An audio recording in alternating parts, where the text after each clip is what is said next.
I'd like to call to order the City Council meeting of March 17th, 2026. Happy St. Patrick's Day, everyone.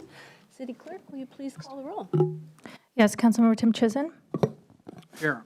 Councilmember Arnold. Here. Councilmember Prem. Here. Councilmember Falcone. Here. Councilmember Pascal. Here. Deputy Mayor Black. Here. Mayor Curtis. Here. All present. Thank you. Our study session tonight is on two items. First, a project update on the Marina Park Dock and Shoreline Renovation Project update, and a proposed Marina Park parking lot improvement project.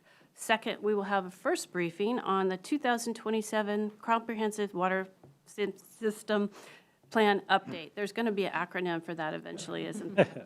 We expect to reconvene our regular meeting at 7:30. City Manager. Okay. Thank you, Madam Mayor. So I will say a better term would have been potential parking lot project. We're not necessarily proposing something. We want to have a discussion with the council about whether the council wants to see a project move forward into the CIP. But we're going to start with an update on the Marina Park Dock and Shoreline project. We have an august panel here to walk you through all your topics of the study session, but to kick this one off is Brian Baker, our CIP supervisor. Thank you, City Manager.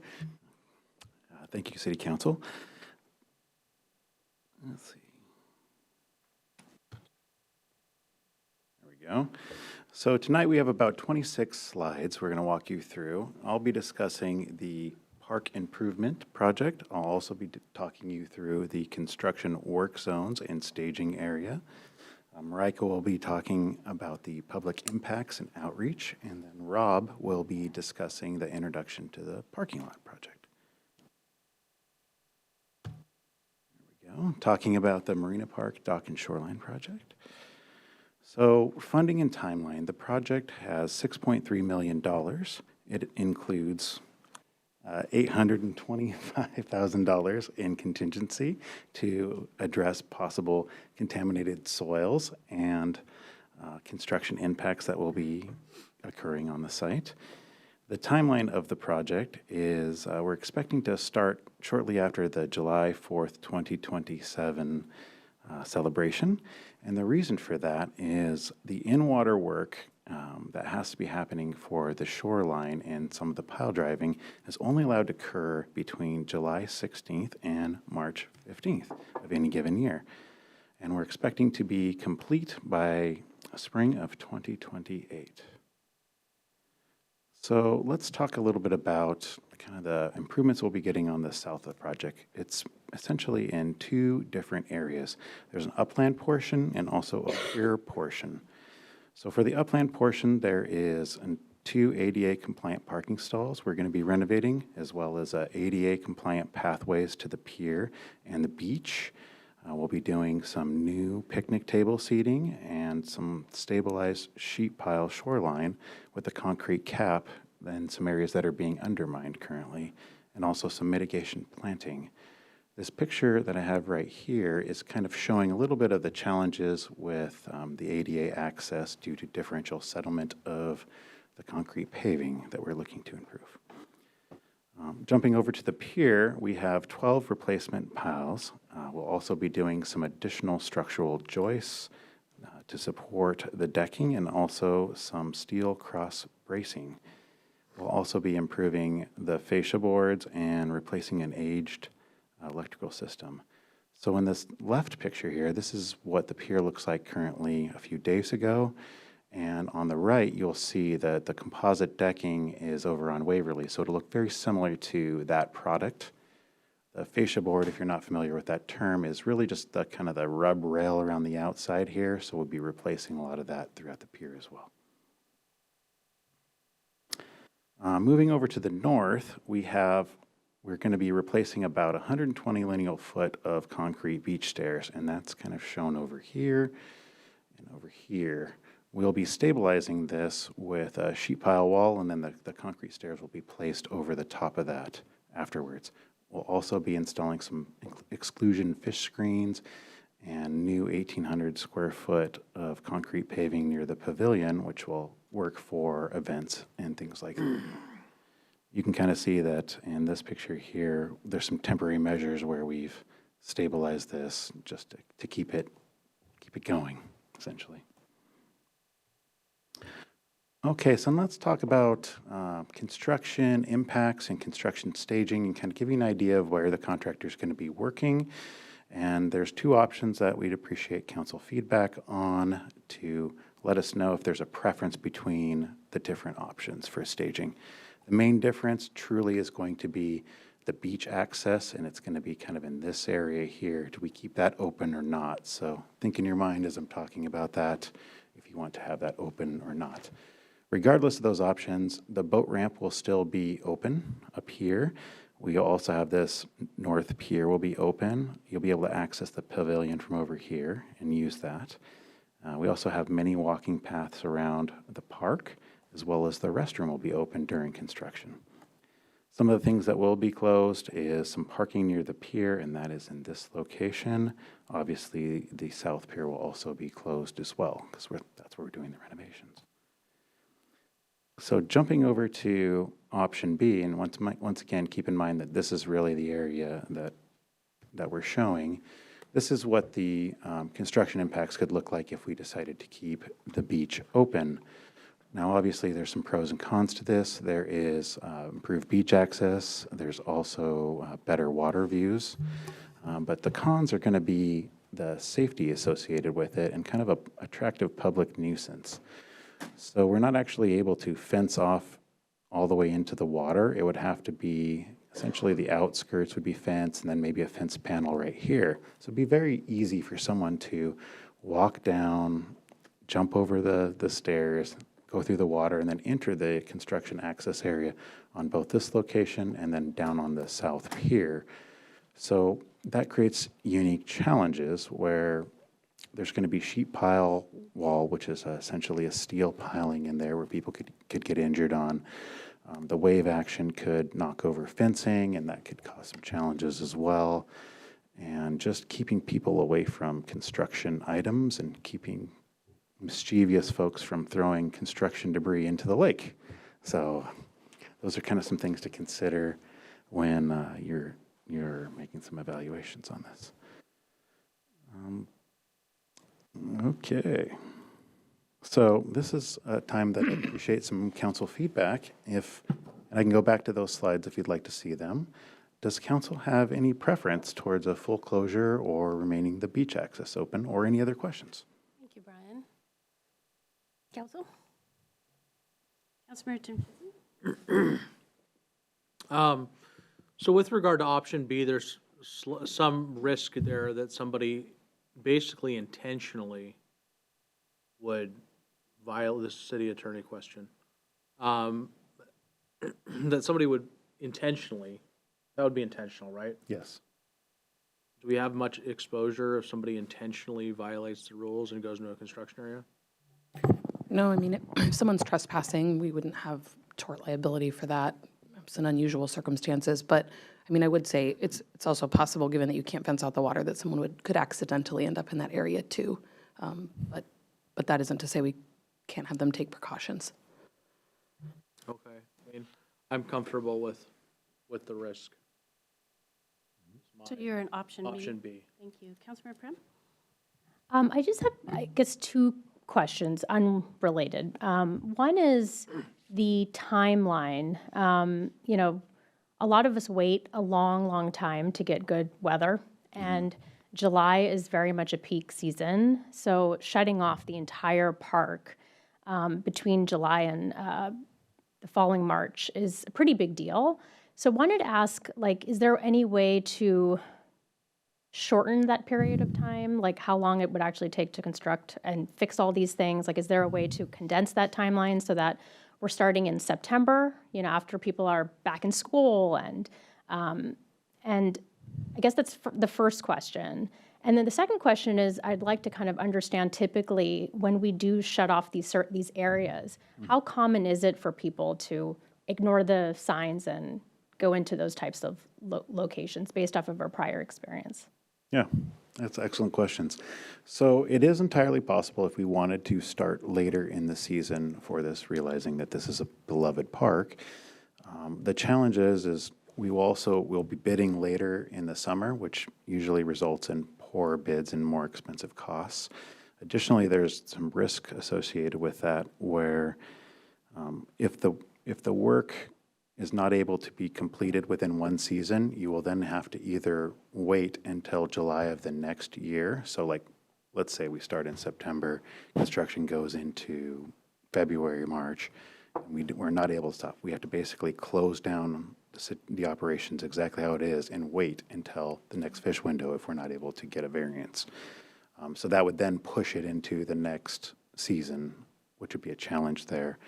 There's also some contaminated soils, so we expect to run into some contaminated soils in this area. So by pushing it later into the season, we could run into that. And so typical process is you run into the contaminated soils, you will stockpile them on site, you need to test those materials, and it takes some time to do that. Then you're able to dispose of them properly in a certain disposal site, depending on how challenging the soils are. And so that's going to take a little bit more time as well. So the whole, I guess the intent of starting earlier in July is to give the contractor as much time as possible to finish the in-water work to make sure that we're buffered from getting that done as fast as possible. Does that answer your Yeah, question it pretty does. well? And I guess the second part then, like, how common is it for when we do have these signs that say, don't enter? Yep. How typical is it that people ignore those or just don't realize that they're there? Extremely common. Okay. I would say they completely ignore them almost frequently. I can say I've built multiple parks, and it's not uncommon to come in and find the construction fencing cut, and people are in through the fencing, playing around on site. It's also not uncommon that if you leave the fence open by about a foot, they will walk in and start walking among all the construction equipment and things like that, just kind of seeing all the excitement that's going on there. So it happens a lot, I guess you could say. All right. Not infrequently, not frequently, but we have had contractors have their equipment vandalized on construction sites. Also, just to say that there are people who don't follow the sort of signs and clear guidance that you wouldn't go onto construction areas and construction equipment. Councilmember Arnold, were you ready? Yes. Okay. Thank you. So, two questions. First, I agree with my colleagues so far, trying to explore on how we can keep the beach open, especially for the summer, even given the risks that have been talked about. Kind of a variation on Councilmember Prim's question is there any advantage to saying, have the beach open July, August, and September, and then do the full closure after that? Does that buy you more versus starting later? That's a great question. You know, it kind of depends on how the contractor sequences the work. I would almost expect them to start off by driving the temporary cofferdam sheet pile wall about 5 feet off of this shoreline. So they're going to mobilize in and just start doing that.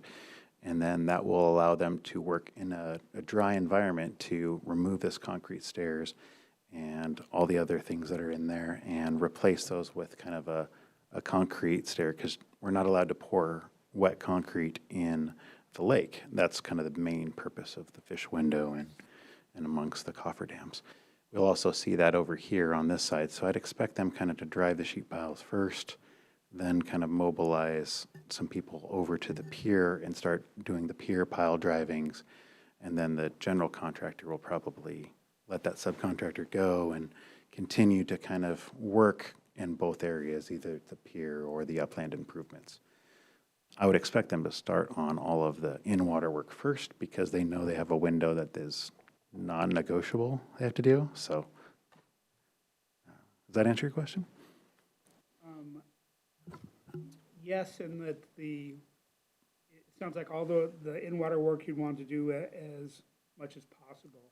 Does option B prevent that work from happening? It does not. You can still do that work in there. It's just a little bit tighter and have to be aware of the public more. Councilmember Prim, before I move on to Councilmember Falcone, are you option A or option B? Option B. Thank you. Councilmember Falcone?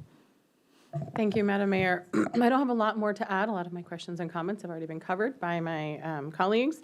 I will just, highlight, obviously, I think what we're all thinking, I don't want to speak for others, but certainly what I'm thinking, is this is a huge gem in our community, and it really shines in the summer, not just for the community, which it is, but also in getting people to our downtown core to support our local businesses in downtown as well. So I imagine that it would likely have an impact on our small business community if we were to close the entire beach. So I am in support of option B. I understand there's some risk with that, and I would hope that we would do everything we could with really clear signage, et cetera, of the risk to try to prevent that, so that folks choose to make a bad choice, that's on them.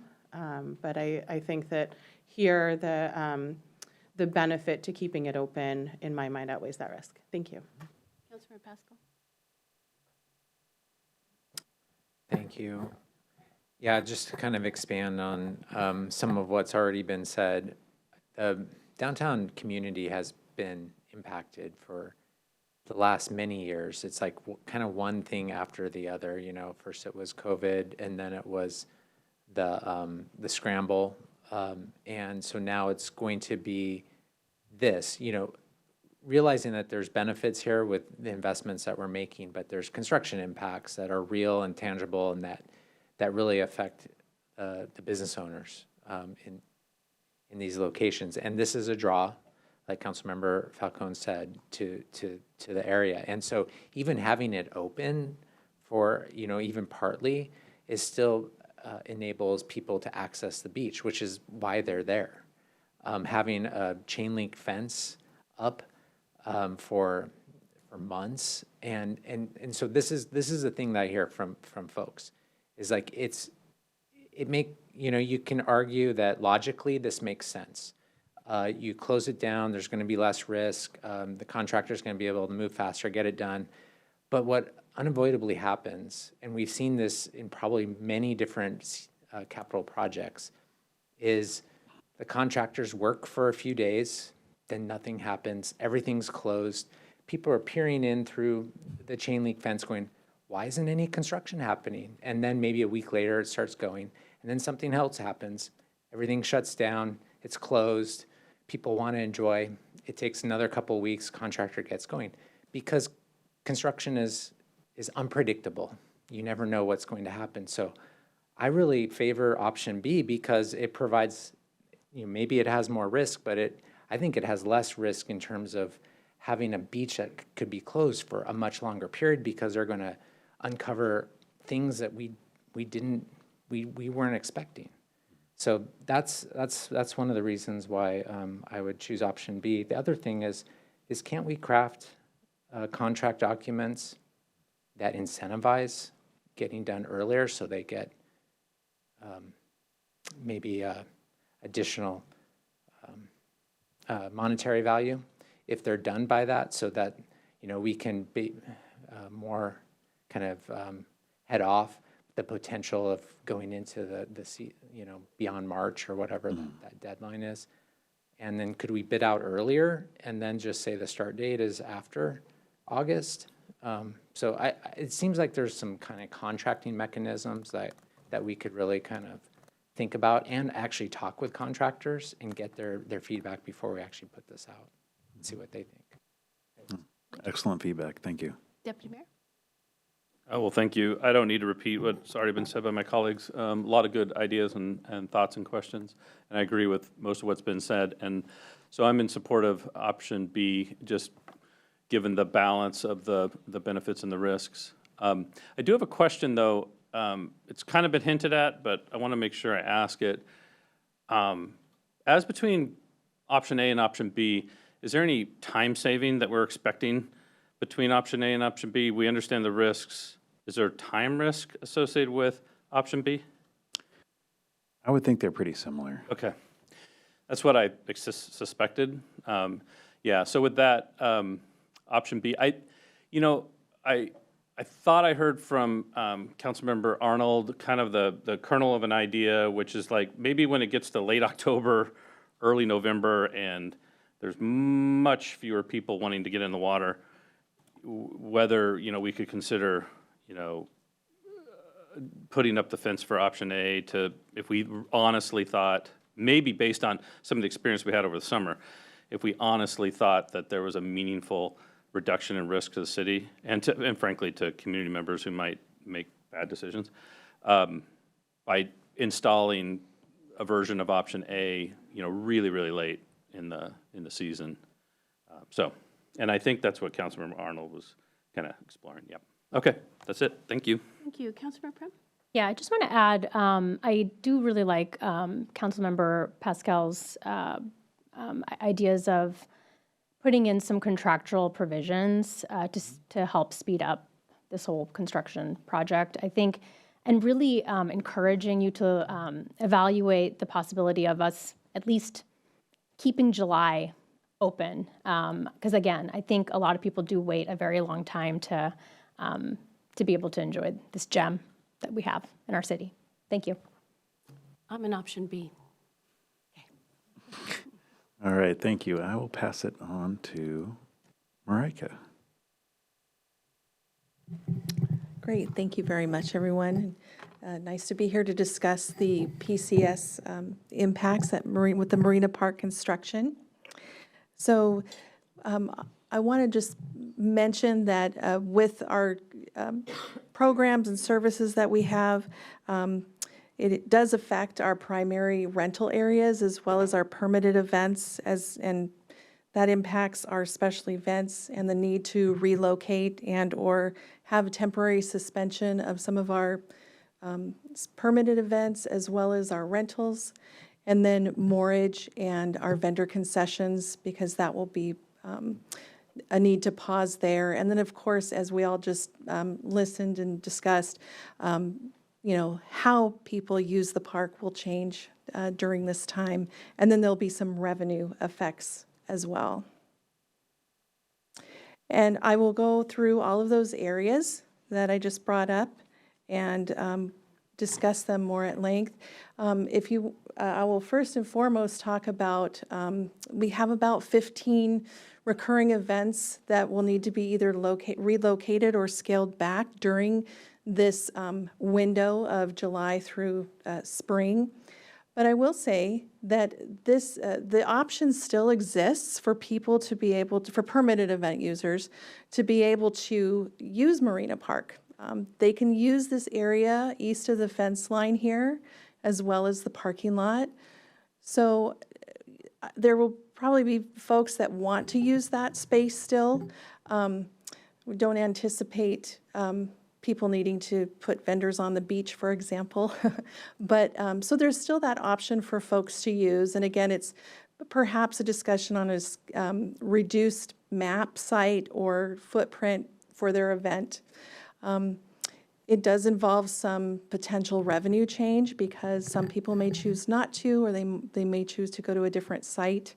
But the potential still exists to be able to have events at Marina Park during this time.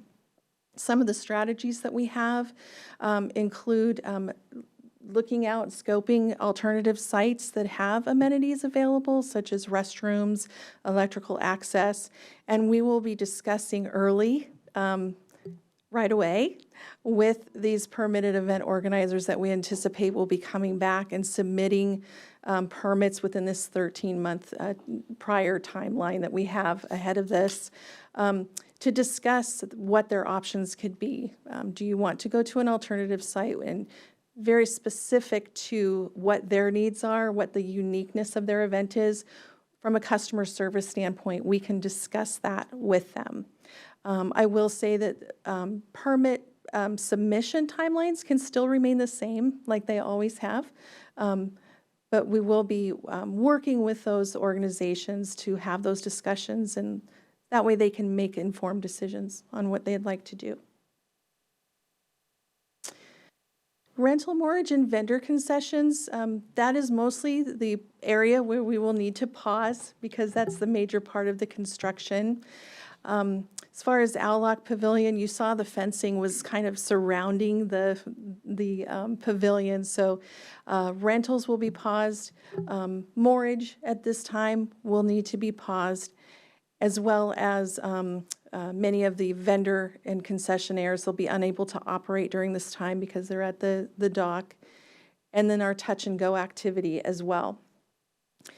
Some of the impacts to that obviously are changes in revenue, approximate revenue loss, as you see there. But the mitigation strategies that we have is, obviously the boat launch will remain open, which is really big for our boaters and folks that enjoy the lake. And then early coordination with our vendors and our concessionaires, as mentioned before. We'll continue to discuss that. And again, they'll still be able to submit permits. And just to make sure everyone still can enjoy the park like they always have, maybe with a little bit of a different sort of circulation around the park. Access to the waterfront will be different between July and spring of that time period. As mentioned, there's noise, some fencing, limited park access around the construction areas. And then active park goers may choose to go to other parks, and that will impact those parks as well. But they'll still be able to enjoy Marina Park, just maybe a little bit differently.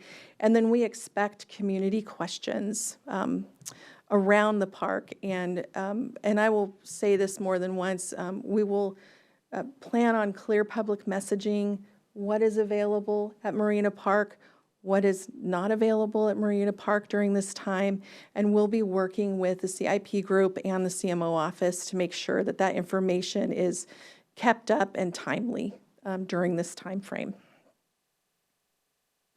And then something that I know is important to everyone, and that is our outreach plan. Not our ouch plan, but our outreach plan. Again, we know who our organizers are, we know who those impacted, we have the general community out there wanting to use the park, and also they want to know what's going on. So we're going to have a two-phased approach here. Again, starting in March, late March after this meeting, we will be reaching out. We're not going to wait. We're going to be reaching out to those stakeholders, our vendors, those that we really know that are going to want to come back and provide a permit or submit for a permit for us. And then the rentals at the pavilion, it's way too early to be blocking out those rentals. So dedicated information on the webpage when people inquire about that will be there as well.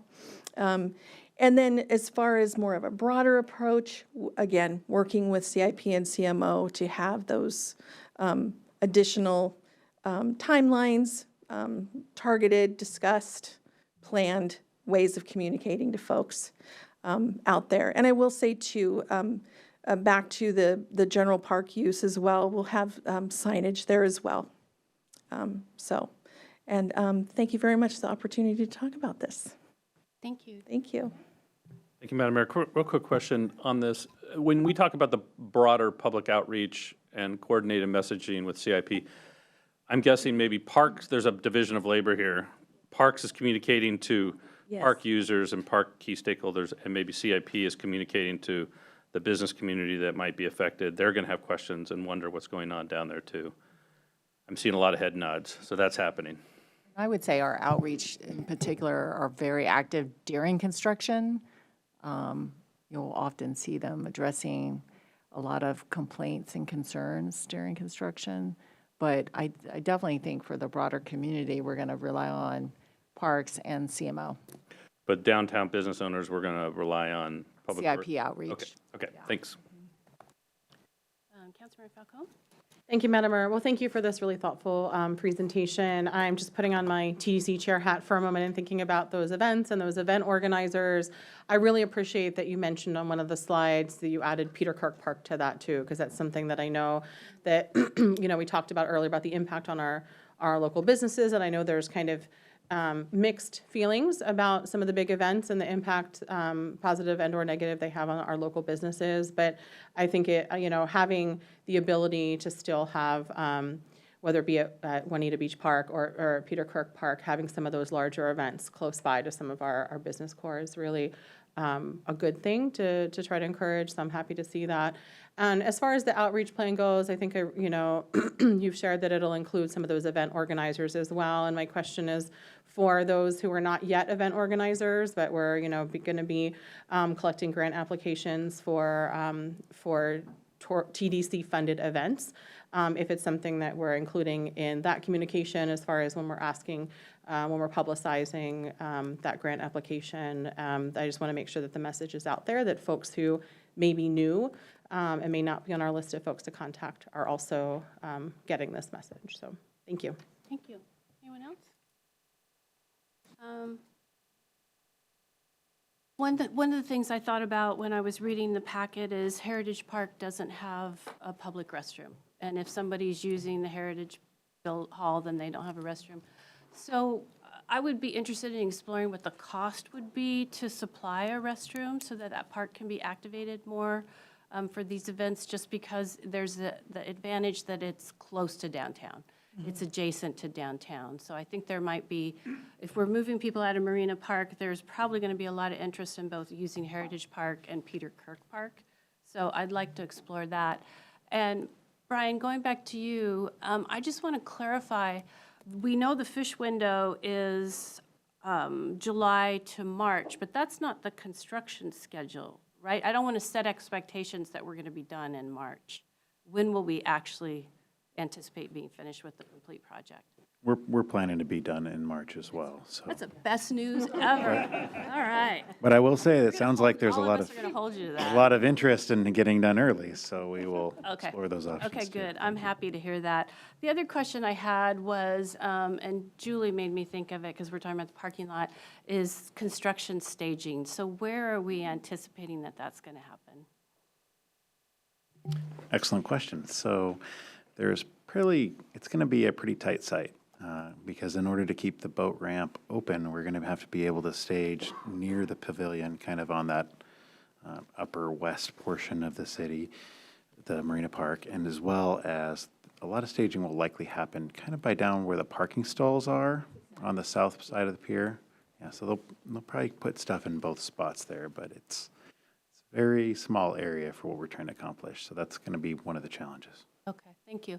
Last question is, we're going to have moorage customers that are used to coming over from Laurelhurst. Obviously, we can't do outreach to them, so I imagine we're going to put some sort of signage on the end of the dock. I can just see a lot of boat traffic circling around looking someplace to dock. Yeah. Were you asking me about Yeah. that? Yeah. So yes, we do have a webpage about the moorage. So we have that. We also have signage that we could put at the pay station, which is always there. And we sell seasonal boat launch cards. And so at least for those folks, we can let them know in advance about that. Perfect. Councilmember Pascal? Yeah, to kind of expand on the construction staging, are we going to allow the possibility for contractors to use overwater barges for staging of construction material? Yeah, if they get a subcontractor that barges in materials and utilizes that mean, would be acceptable. Okay, especially if it reduces impact to kind of on-site. When we renovated the pier last time, we utilized a barge system to do some of the improvements. Councilmember Prim, then Deputy Mayor. Is there a way to put phases for this whole construction project? Like the left side first, we close that down first, we work on that, and then we do the right side next? Is that an option? Of course, it's an option. One of the challenges is really the in-water work and the limited time frame that we have to do it. And so if we restrict kind of work on the northwest and then go on the south, that will likely drive up costs and can be challenging towards getting it done in the shorter time window that's desired. So like once it starts everywhere? It's likely going to start everywhere. Okay. And you're going to see essentially like a subcontractor working on some areas, and then the general contractor will be doing other things in other areas. I expect it to be very busy if they're going to be able to get it done in that time frame. Okay, all right, thank you. Deputy Mayor? Thanks. Real quick, Councilmember Pascal asked my question about the barge, but then I started thinking, if the answer is yes, so there's going to be a construction barge, and that construction barge is going to be 15 feet off of the beach, sitting there right where we've gone with Plan B because we're expecting people to use the beach. I wouldn't necessarily reverse my opinion about Plan B or Option B, but it's probably going to be a disappointment. Is that, what are we imagining in our head? Is there basically going to be a barge sitting there all summer long just off the beach? What I would expect, barges are really expensive to mobilize in and then keep in one spot. So what I would expect is if the general contractor's not able to drive the cofferdam sheet piles from the, essentially the land side, then that barge would be coming over there, installing those sheet piles, then moving out into the pier area and kind of further away from that beach where they would be working on driving the piles and removing the piles that need to be removed.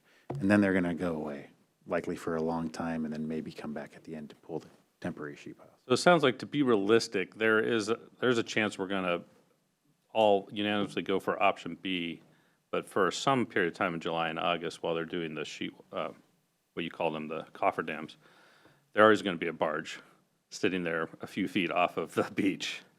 Quite likely. Yeah. But it would be probably a shorter time frame, maybe a few weeks at most. Well, at least it won't be news to any of us. We now know. Okay, all right, thanks. Thank you. All right, back to you guys.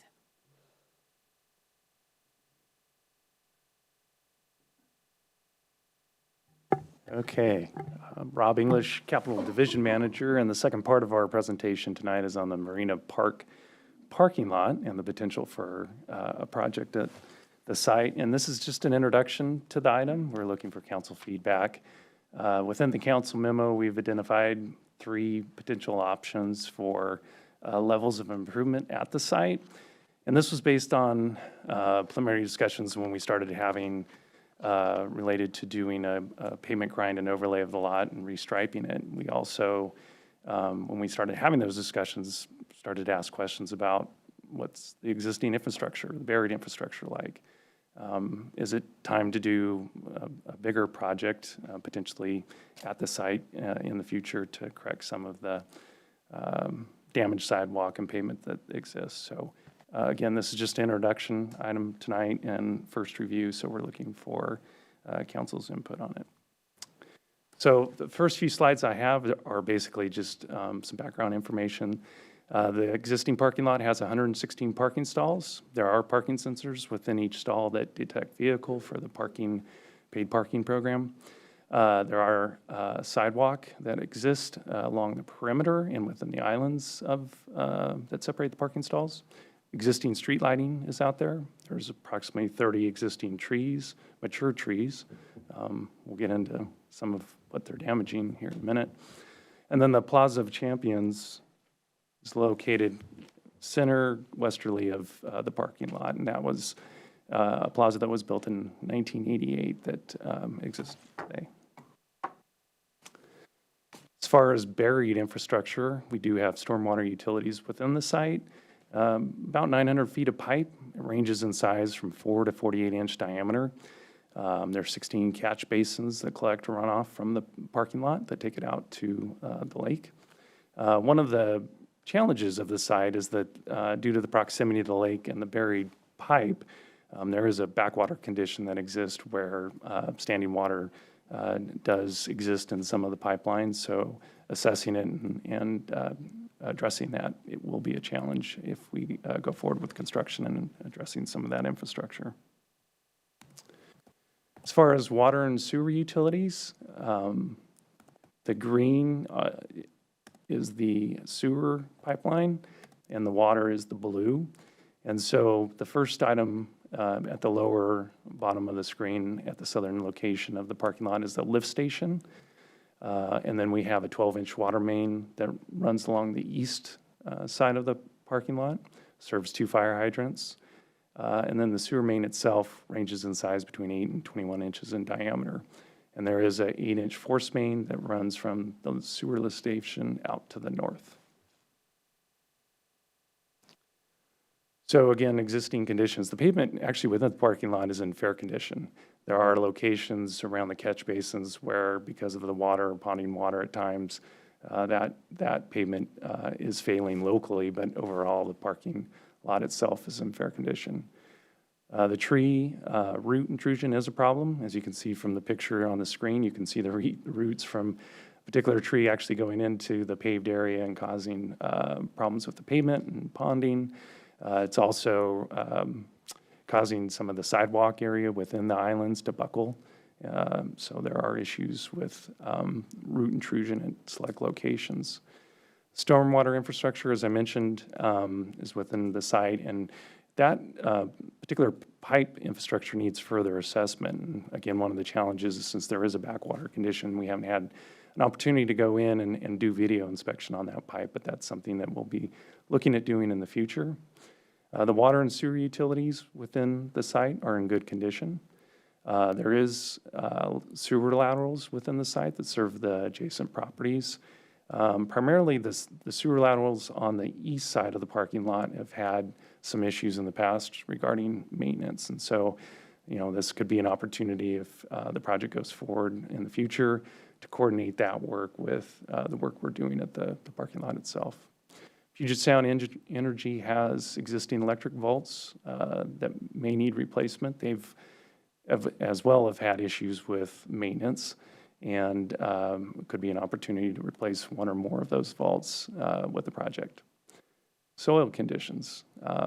Due to the high groundwater, that is an issue, especially if we do a more comprehensive project where we're doing a lot of excavation. Given the high groundwater, we'd probably have to do some dewatering.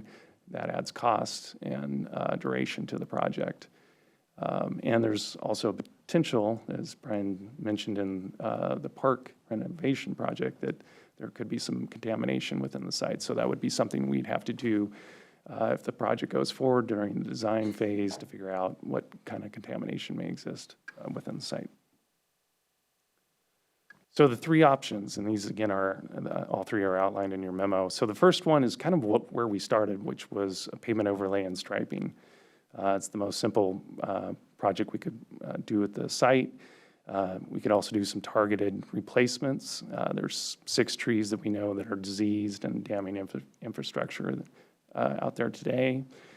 We could do some spot repair of stormwater infrastructure. Again, where there's ponding that exists, we could go in and do select replacement, try to correct some of those problems.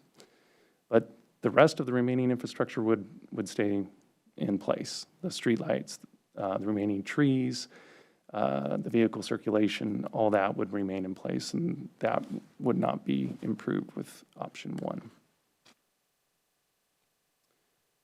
So option 2, a much more significant project. This would modernize the parking area. This particular option would focus on keeping basically the parking stalls and the uses as they exist today, but it would basically rebuild everything on the surface. So we'd replace any utilities that are in poor condition. We'd go in and build new pavement, sidewalk within the islands that separate the parking stalls, trees, landscaping, and amenities. So a much more substantial project and longer in duration. And then finally, option 3, which is a comprehensive redesign. So this would be an option where we look at how we could redesign the entire area and potentially look at reallocation of uses, redesign the circulation and the parking within the site, redesign the public community space for community events or the farmers market. And so this would entail an alternative study where we could look at different options and have community input and business input into what that redesign would look like. New infrastructure would exist at the end of the project, similar to option 2, but obviously potentially in a different reallocated space and use. This table shows just a kind of side-by-side comparison of the three options. So the first row shows this is schedule and cost. Option 1 is the overlay option. We're estimating $2 million with design starting in fall of '27 with a construction start date of spring of '29. We're estimating 2 to 3 months, and again, this is conceptual. We haven't done any design work. That could extend easily if we find contamination or we have to do a more extensive work with the utilities. Option 2, the modernization approach, keeping the existing space allocation, that's $6.2 million, conceptual number, and has the same schedule as option 1. The duration would be 5 to 6 months unless we find more during the design phase that would cause it to extend, again, contamination, more extensive utility replacement. And then option 3 is the complete redesign. We can't provide an estimate because we don't know what that scope of work would look like. It does add a year to the schedule, just to give an opportunity to do the alternative study, and the timeline would be dependent on the schedule. And so I guess the one thing I just wanted to note, there's nothing pressing at the parking lot today that requires, immediate infrastructure fix or replacement. So there's flexibility in the schedule as well. So outreach and engagement, obviously very important given the location, as mentioned earlier, related to the park. The parking is vital to the adjacent businesses in the community. So if this project does go forward and starts to define a scope of work, outreach engagement would be a really important key aspect of getting that input into how we set up the construction and the actual work at the site. But that's something that will be determined later as we move forward with the scoping work of the project. So at this point, like I said, this is just an introduction, first review, looking for council feedback on the options. Obviously, there could be hybrids of depending on the options, but those three were kind of the initial ones we identified for you to consider. The next presentation, we'll take council feedback tonight. We still have some homework to do on our side with regards to utilities, but we'd come back and provide a more refined scope of work and potential options. Also identify funding sources that could be used to fund the project, and then address outreach and engagement as well. So with that, I will turn it over for questions. Who wants to go first? Councilmember Arnold. Thank you. I think the feedback that you're going to hear is similar to what you've heard regarding the marina improvements, that not looking to disrupt the whole Moss Bay area. And so I'm in favor of option 1 in doing the targeted work to improve things. Just given all the complexity of the other options and what's underground and the unknown, it's not something I'm looking forward to, given that we're already lining up some disruption in '27, where this would be something that would happen 2 years later. Thank you. Thank you. Councilmember Falcone? Thank you, Madam Mayor. So I can't tell you how many times I've been invited to walk the marina parking lot with folks, just share some very valid concerns that I share, that we probably all share, with accessibility issues, with safety, tripping hazards, things of that nature. So I'm really happy to see this moving forward and us having a discussion about what we want, whether we want to move forward. But I'm happy to see this presentation tonight, so thank you. I do think short term, I would like to see, a little bit more. It sounds like there's some unknowns, right, with, some stormwater infrastructure, some soil conditions. And so I'd like to know a little bit more and get a little bit more understanding of what option 1 would take, just to fix some of those safety things with the, whether it's the tree roots that are causing tripping hazards, so removing the trees and fixing the sidewalks, short term. And then I think about, again, my comments earlier around Marina Park being such a gem in our city. It is a wonderful place for community building. It is wonderful for economic development. And then I also think about some of our great restaurants and shops that are right there. A lot of them have outdoor seating. And in between the two, we have this big, ugly parking lot, right? And it just doesn't fit, right? So I would like us to think through how we can, maybe not short-term, but not long-term, medium-term, look at option 3. Perhaps as part of like the 27-28 work program, that we look at the design. I want to understand some of what it would take, some of what it would cost, and really look at designing something that really matches the same level that the rest of the area in Kirkland really is, up to that standard. I mean, we're known for our waterfront parks. We're known for our beautiful downtown. And there's just so much potential of what we could do here. And I think it's really important that we bring the community along. You talked about engagement, so bringing the community along, bringing the local businesses along with what they want to see here and what would help them, visitors as well as event organizers, right? And probably others that I'm not thinking of right now. But this is, in my mind, a great opportunity to spark interest, more interest in our downtown, more economic development in our downtown, and really just making it even more of a destination than it already is, and an even more enjoyable experience. You know, I think of sitting there, whether it be at like Vivino or the Slip or, Moss Bay Hall, and being able to have a beautiful site and not having to ignore kind of that in-between in our view, but just really having, I think that would do so much for placemaking and community building in our city. So I'd like to see us, I guess, a light option 1 with a mid-term option 3 as well. Thank you. Thank you. Councilmember Prim.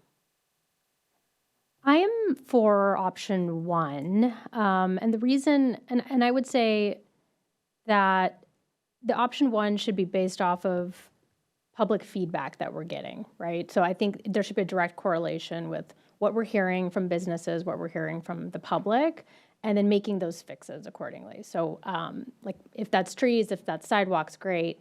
But I think just prioritizing what those things are based off of public and the business community feedback.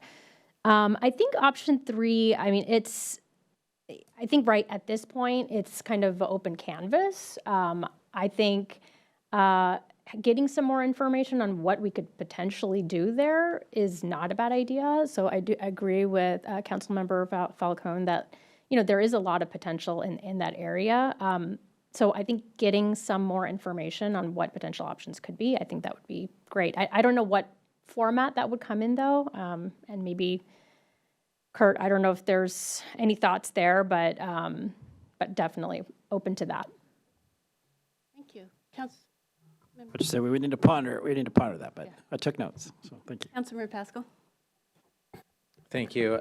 I mean, I think what you're hearing is there's no question that there's a need here to make some improvements. It's just a question of kind of the level of improvements and timing. And so, I'm in favor of option 3. I'm also in favor of investing in a pool. I'm also in favor of the Kamayakan Gym. I'm in favor of more turf fields. I'm in favor of more park acquisition. I'm in favor of more pickleball courts. I'm in favor of a master plan for Mark Twain Park, and the list goes on. So for me, I think we could go to any park and kind of identify the needs. But I think we need to see this all together as part of the capital improvement program and really then make some priorities. That's the hard part. Like, this isn't hard. This isn't hard to say, like, hey, we need to do something. And what is it that we need to do? The hard part is prioritizing all the other needs in the city. And so I'd love to have this discussion. I like that we're bringing this up. I just want to have it kind of more holistically so we can make some real choices, because we can't do it all as much as we want to do it all. And I think if we are moving forward with this, if there's support from the majority of council, move forward with option 1 or more, I really think we need to sit down with the business community and the property owners and really, make sure we hear them and kind of go from there and make sure we're right-sizing this. and addressing their concerns. So, hey, I love it all, but show me the money, I guess. Deputy Mayor? Well, thank you, and I don't need to repeat what's already been said. I probably put my weight behind those who've said a version of option one in the near term that really focuses on the feedback that we've gotten, the negative feedback from the business community or community members who have limited mobility and so I would sort of think like mobility, safety, and any specific comments from the neighboring businesses, doing that as part of option one. Again, sorry, Councilmember Pascal called you John. Like Councilmember Pascal said, obviously need to understand, we saw a $2 million number, need to understand how that fits into the, funded CIP if we're talking about doing this in the horizon of the funded CIP projects. Otherwise, I really, really want to do option three eventually.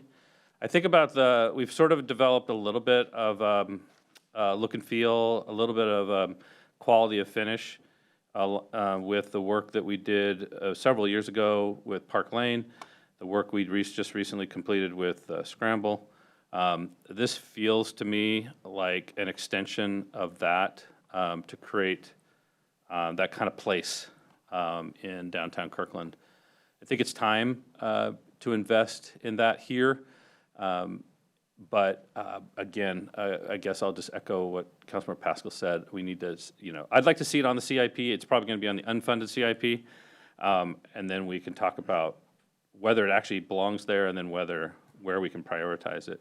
But yes, I would love to see a version of this. I think of it as sort of it's a potential for sort of a festival space, even though it's a parking lot. It's also a festival space with electric and with power and water and a look and feel that is the same quality of finish that we've done with the Park Lane and the Scramble. So hopefully that's enough direction. Is that enough? Okay, thanks. Councilmember Tim Chizen, and we got a time check here, so. Option three, thank you. Okay, thank you, sir. I appreciate that. I'll try to be succinct also. So I am an option one, very light. Take the trees out, improve the sidewalk. But as you've heard already, this parking lot is a headache. It's a disaster, and we do hear about it all the time. I am very sensitive to the fact that when we open up this parking lot and get into those utilities, we have no idea what we're going to find. I like to believe that when that happens, there might be some wins in there. We might have some stormwater efficiencies. We're always looking to put a vault somewhere, so we could do that. PSC would be interested in improving their infrastructure. So there's an upside beyond just the surface of the improvements that we can do. But I always think about the legacy that we were left by the leaders before us, which is our waterfront parks. And we're known for our waterfront parks. And it's important to me that we continue that legacy and how we build and maintain our infrastructure. So I'm option one light, moving to an option three, recognizing, as everyone has already said, that it's not happening in the next 2 years, that it can go on the 6-year unfunded CIP, that we might want to look at our work program for 27, 28, and maybe that's a 50% design. What I think is super, super important is before we get too far ahead, that we do a very robust community engagement plan, that we talk to the downtown businesses and the residents and propose it to them. What is your vision for this? What would you like to see? What is important to you? Because really, this should be community driven. And then once we know what the vision is from the community, then we can start looking at how we can execute that and what that's going to cost. So, thank you. Anything else? Oh, thank you. Okay. Yeah. Awesome. Thank you, guys. All right. We've got a half an hour left. Thank you very much. Good. Wait, are we?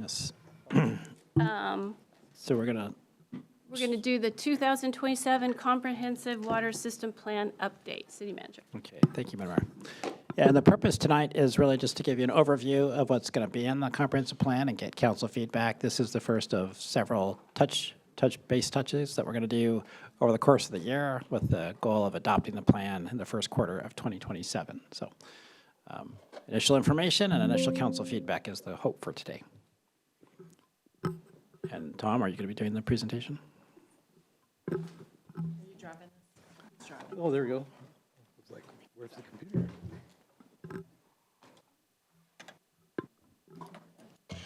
So our utility operations manager will be making the presentation.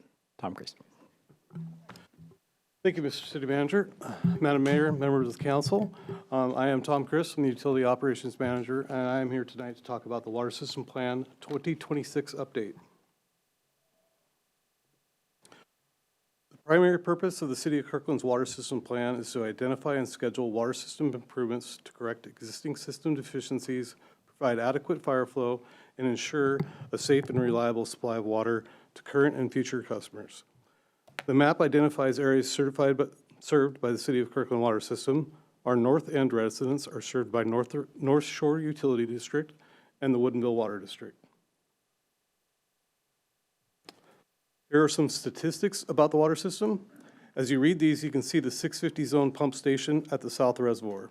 The newly painted teal sections of pipe represent the 545 pressure zone. The dark blue represent the 650 pressure zone. This comprehensive plan is regulated by the Department of Health with required updates every 6 to 10 years. It is coordinated regionally with Cascade Water, Redmond, and Bellevue's comprehensive plans. It will forecast supply demand and integrate climate resilience.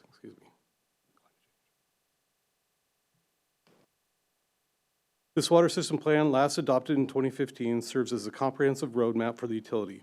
It addresses system management, including operations and maintenance. It establishes design criteria such as water pressure, fire flow, and seismic resiliency, and evaluates water supply to meet both current and future needs. The plan also assesses the physical capacity, hydraulic performance of the existing infrastructure, and identifies infrastructure needs and replacement priorities based on factors such as age, condition, failure risk, and capacity. In addition, it analyzes population trends and land use to forecast future water demands based on growth projections. The plan outlines a capital improvement plan to support financial stability and guide the funding, scheduling, and prioritization of system upgrades. Finally, it includes procedures for sampling, monitoring, and testing to ensure compliance with water quality standards. This plan is divided into 10 chapters and several appendices. Pictured here is our Supply Station 2.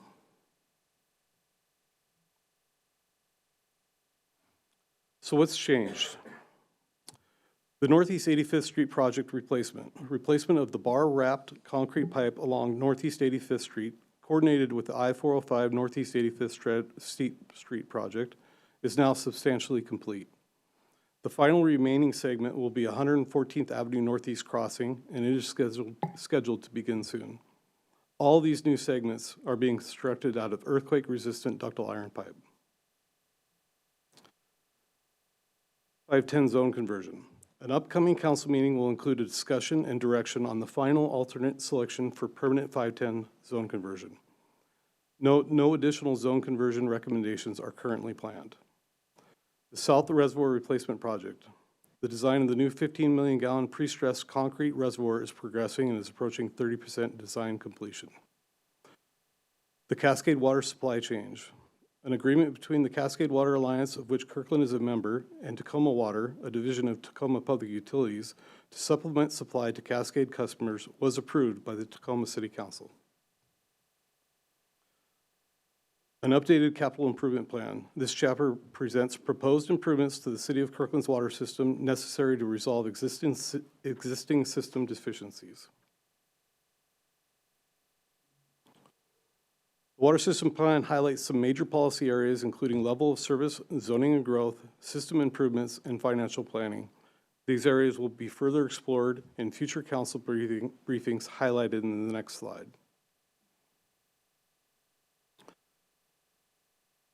This slide is the sequence we are proposing for council updates leading to outside agency and SEPA review, then final adoption. As you can see, we're going to talk about level of service, fire flow, growth and demand in May of 2026, followed by system improvements in June, the capital improvement plan in fall. We'll have the draft plan in February with the outside agency review in spring and final adoption in final adoption in June. Note the outside agency is a variable that's obviously outside of our control, and it does have quite a bit of variables on that timeline. So we're here to ask you, are we on track with this policy schedule and these policy areas? And are there any other areas you wish to explore? Thank you, Tom. And thank you for the pictures, because we don't get to see the pipes. And I'm really impressed how clean it is. So you run a very tight ship. Thank you. So. Well, the crew takes pride in their work. Councilmember Falcone. Thank you, Madam Mayor. I'm going to share those slides with my boys. Just today, I was at a construction site walking past in Woodinville, and with one of my sons, he was fascinated looking underground at the different pipes and valves and things that were under there. So I think they'll appreciate that even more, perhaps, than we do here from the dais. Well, thank you for this. I think you've captured most of what I'd be looking for. Just a couple things to add that I'll be looking out for in future presentations. One is, as you mentioned, we only serve a portion of the city, right? There are the NUD and Woodinville Water District that also serve our residents. We don't need to get into a lot of detail of what's happening there, but I would like to see an update on each of those and their planning and how that's going. I just want to make sure that we are looking out for all of our residents and making sure that they have a similar water quality standards, infrastructure management, seismic upgrades, things like that. Just want to make sure that's consistent. And if there are areas that we need to advocate, that we're aware of those and are able to plan and advocate for those with those other jurisdictions. And then I think it's already going to be included in some of the presentations, but something I'll be looking out for is just rates, water rates, utility rates as part of this as well, right? As part of our larger discussion and just keeping our pulse on that and just being aware and sensitive to the cost of living increases and anything we can do to be mindful of that through all of this and be very transparent with the public about that. Thank you. Thank you. Deputy Mayor? Well, thank you, and thank you for the good presentation and the good memo in the packet.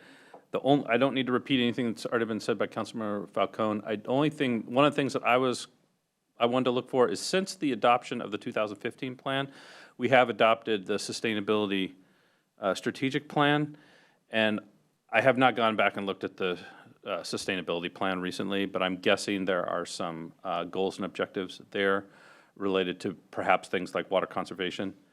So I would be curious, maybe it fits into the system improvements, maybe I'll let the professionals be the judge as to where that fits in. But I would like us to give some thought as to if there's anything new in our goals and objectives as a city through the sustainability plan that might make sense to thread into our water plan. Thank you. Councilmember Pascal. Thank you. I'd just say that I have a newfound appreciation of water after sitting through many meetings with the Cascade Water Alliance, and just what a big topic this is. And, it's something that's often not seen until a problem arises, like we experienced last couple of years in Highlands. So some things that I'd be looking for in this are a couple items, a number of which have already been said, so thank you to my colleagues, so I won't repeat those. But the adequacy of our system in our lower density neighborhoods. I think it's my perception that did our system get designed in a way that anticipated the level of density that might occur now with changes that we're making in zoning and statewide requirements. So I'd like to make sure that this water system plan looks at that. The other thing would be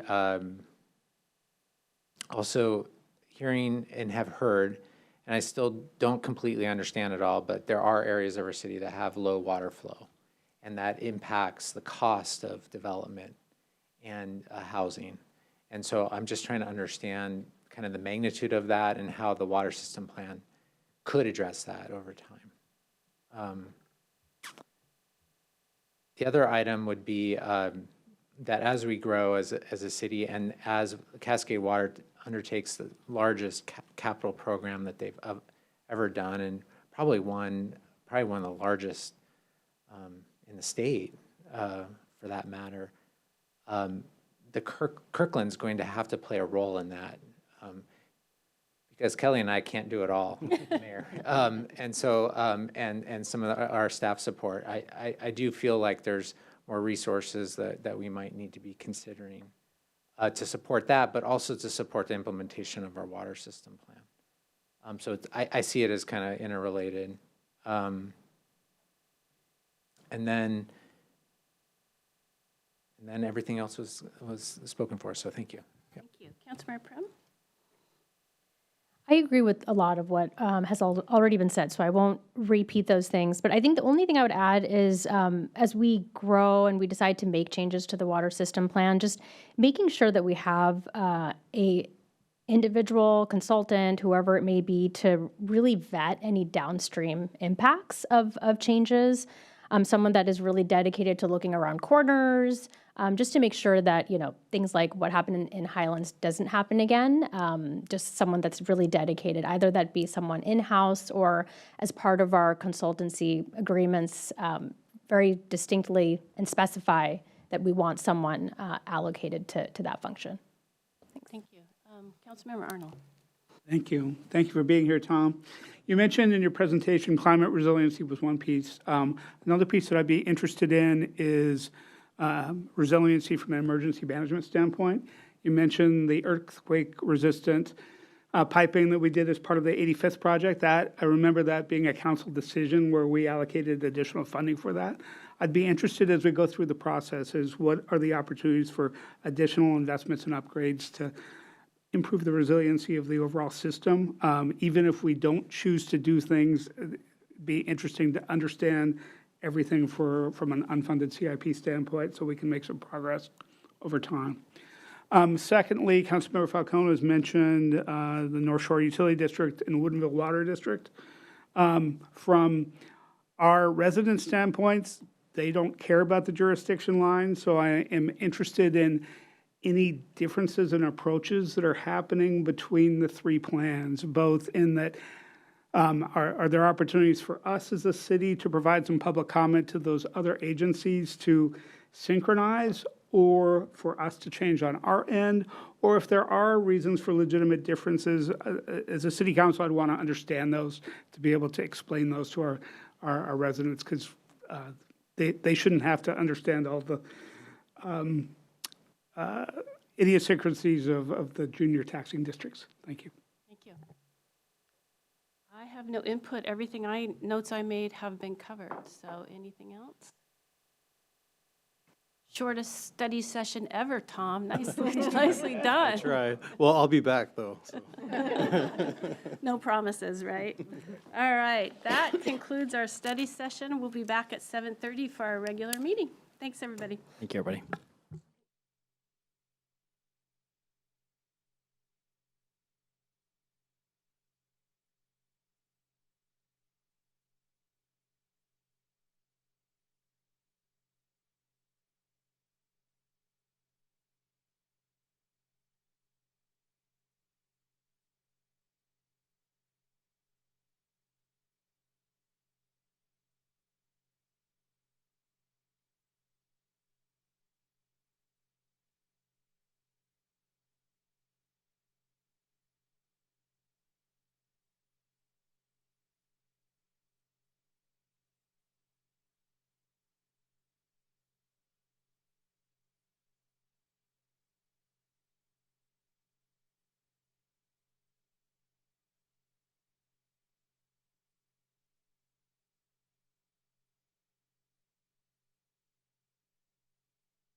right, we are back in session following an update on the Marina Park project and our first briefing on the 2027 Comprehensive Water System Plan update. We have Scout Troop 570 in the audience. You guys want to wave? So if you want to come up real quick, we'll take a picture, and then we can start our meeting. Do you want us to go down? Let's do it up here. You guys want to come up here by the flags?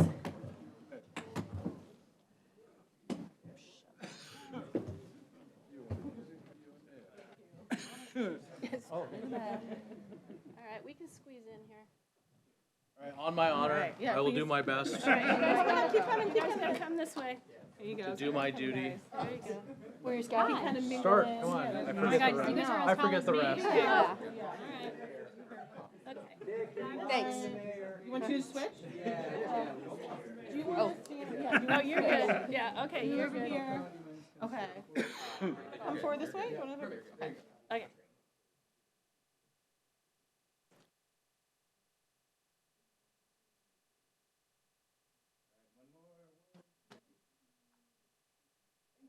Thank you. Good job, Thanks for guys. being here, guys. Thanks so much. Say hi to your dad for me.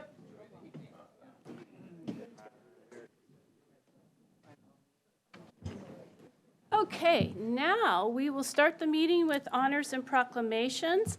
Councilmember Falcone is going to read our Transgender Day of Visibility proclamation. City Manager. Okay, thank you, Madam Mayor, Deputy Mayor, members of the council. We'll be declaring Tuesday, March 31st as Transgender Day of Visibility in Kirkland. Receiving our proclamation tonight is Eastside community member Erin Hamilton, a female transgender athlete and advocate dedicated to promoting visibility, equity, and inclusion for the transgender community. And all of her friends are welcome to join her.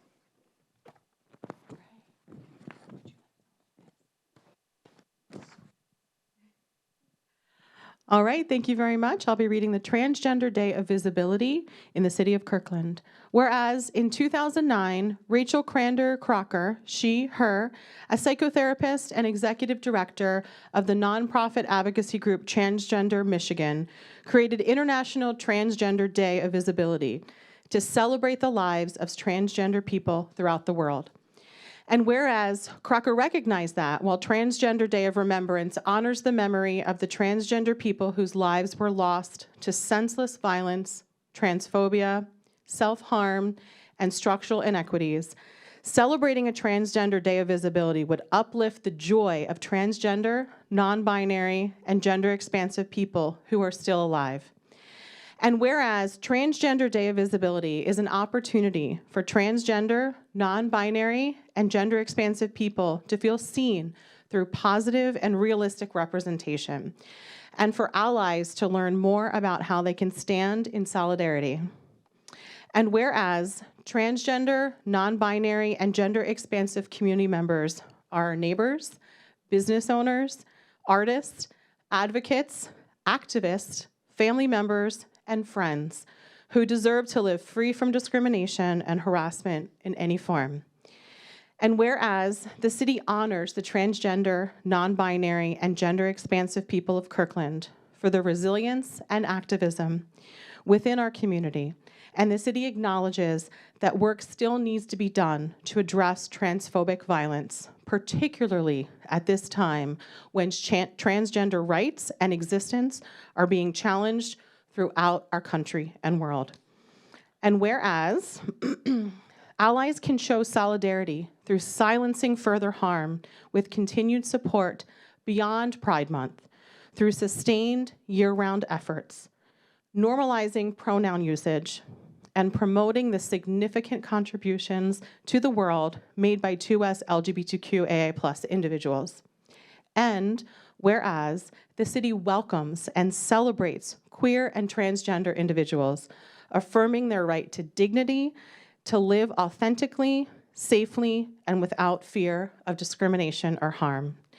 Now, therefore, Mayor Kelly Curtis, on behalf of the Kirkland City Council, proclaims March 31st, 2026 as Transgender Day of Visibility in the city of Kirkland, and invites our community to celebrate the lives of transgender, non-binary, and gender-expansive people everywhere to foster a more equitable and inclusive community.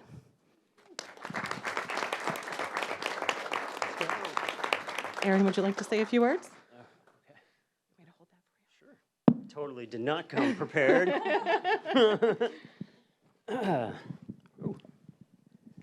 Thank you, Mayor Curtis, and the rest of the council for inviting me, and Erica for inviting me here to accept this proclamation. This is very amazing. I struggled a lot with trying to figure out what to say. I feel like this is a day that we should celebrate and a day that should be positive. But, you know, as we know, the reality is not very positive and not really something that we should celebrate. And I'm known for just dumping reality onto people, but I think it's important for people to understand what's going on in this world and this country, that of what's going on. So, you know, it's a very scary time for the trans community. Our humanity is actively being dismantled. They started with banning books about gender identity, banning and deleting the use of the word transgender from existence, and then they moved to sports and bathrooms. It was a test to see how far they can go with dehumanizing us and then see if there was outrage. And when there was none, they continued to push for further. They started to take away our health care, take away our driver's licenses, and now they're trying to take away our right to vote. They are actively trying to delete me and the rest of the trans community from existence. Please stop me if this sounds very familiar from past history, because it's showing similarities, which is very scary. I take the silence very personally, because no one knows what a lot of us had to give up and what we lost and what we had to sacrifice just to live the life that we wanted to live and be our true selves. I lost my family, friends, marriage, and access to my daughter to live my true self.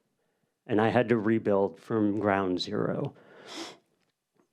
Over the last decade of advocacy, I've learned one thing: knowledge is power. It's natural for people to fear what they don't understand. And I completely get that. The best way to fight against ignorance is through education. Once people understand what it means to be transgender, they start to realize that there's nothing to be afraid of.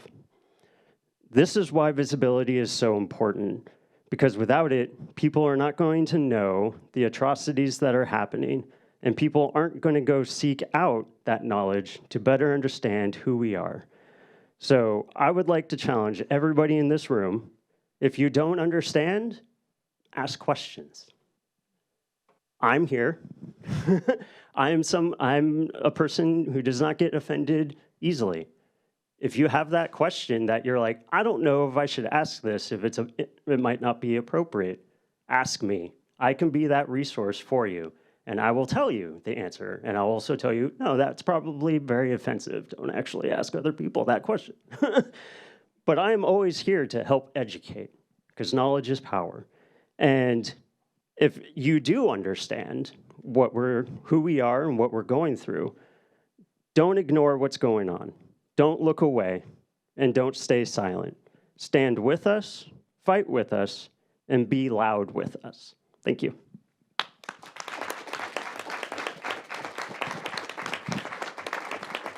Sorry, that took longer.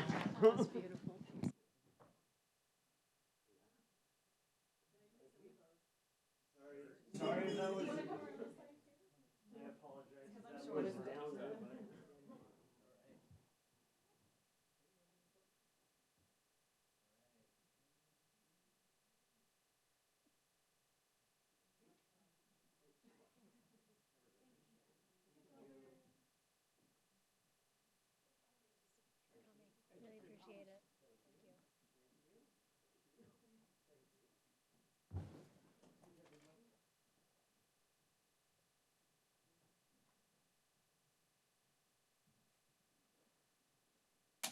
All right.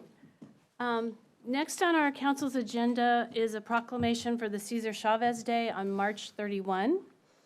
However, today, various news organizations are reporting on troubling allegations about Mr. Chavez.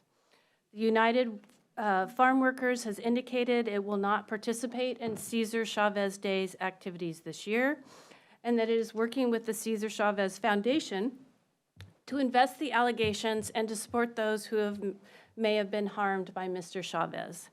In light of this new information and out of respect for those who may have been affected, I have pulled this proclamation from tonight's agenda, and we will not be issuing it at this time unless there is an objection from my fellow council members. Seeing none, the item will be removed from our agenda. Thank you, council. All right, we are now going to move on to items from the audience. So, this is a time in our meeting when we normally hear from the public on matters that are not quasi-judicial or otherwise scheduled for a public hearing. This evening, we have both a public hearing and a quasi-judicial item. The public hearing is on item 6A on the proposed use of eminent domain to acquire the Overlake Oil property, and the quasi-judicial matter in item 8A on the Emerson Campus Master Plan Amendment. And I'm sure the Boy Scouts are taking notes, and we'll explain all of this to you later. Or you can just listen.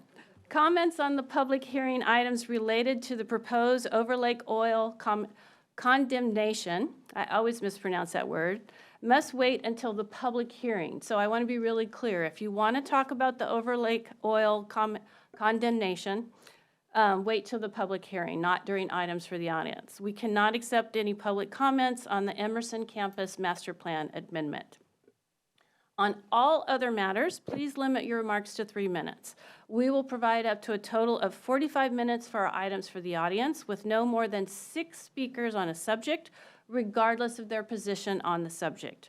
If you would like to address the council during this items for the audience period, please sign up using the online public comment instruction link or the posted QR code in chambers. For those participating by phone, please dial *9 to be recognized to speak. Items from the audience is an important part of our business meeting, and we ask that everyone be treated with kindness and respect. Please do not clap or applaud or otherwise openly express your agreement or disagreement with a speaker. When that happens, even when supporting a speaker, it can be disruptive of the meeting and discourage others from sharing a different viewpoint. We discourage people from using obscenities and making personal attacks against others. And we ask that you direct your comments to the council, not to staff or other audience members. In addition, because they can be disruptive, sign and placards are not allowed in council chambers during our meetings, regardless of their content. Kirkland prides itself on being a welcoming, respectful community. We want everyone to feel like they belong in council chambers expressing their viewpoints. City Clerk, who do we have signed up to speak?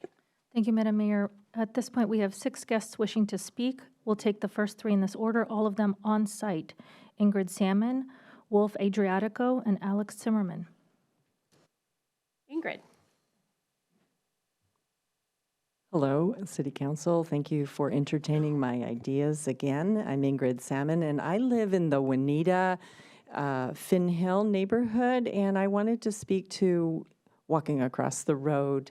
I have been observing the fact that Lake Forest Park, I guess I'm getting our competitive juices flowing here, but Lake Forest Park and Shoreline, both in those communities, they do have signage about crossing the road at any intersection, that all intersections are considered essentially 4-way stops for the cars, and that the pedestrian has the right of way to cross. Now, I'm not wanting to take my life in my hands, but it is a bit doing so crossing the street if there's not a lighted intersection or a stop sign there. And so I just wanted to elevate this issue to the council and ask, I have read that in state law, that is state law to allow a pedestrian to cross at any intersection that is unmarked.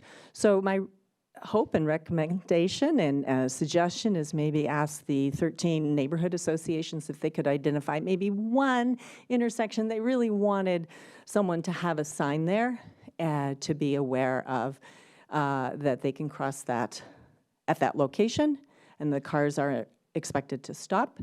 I'd remind the audience that's listening to me that actually Public roads are a benefit for all of us, including people who walk, and they're not actually, exclusive thoroughfares for people who drive cars. So thank you for listening to me, and I appreciate your time. Thank you, Ingrid. Next, we have Wolf. Welcome.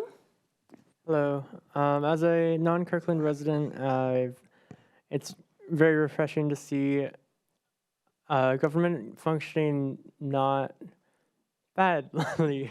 That may sound like a low bar, but it's what I've been dealing with for a while. I just wanted to talk about the importance of having safe third spaces for youth, especially youth that doesn't have any alternative, and that is most commonly, LGBT youth and other alternative teens. And there wasn't a place like that I could find other than a place known as the Old Firehouse Teen Center, which Redmond closed down now, and its absence has been very impactful on me. So just wanted to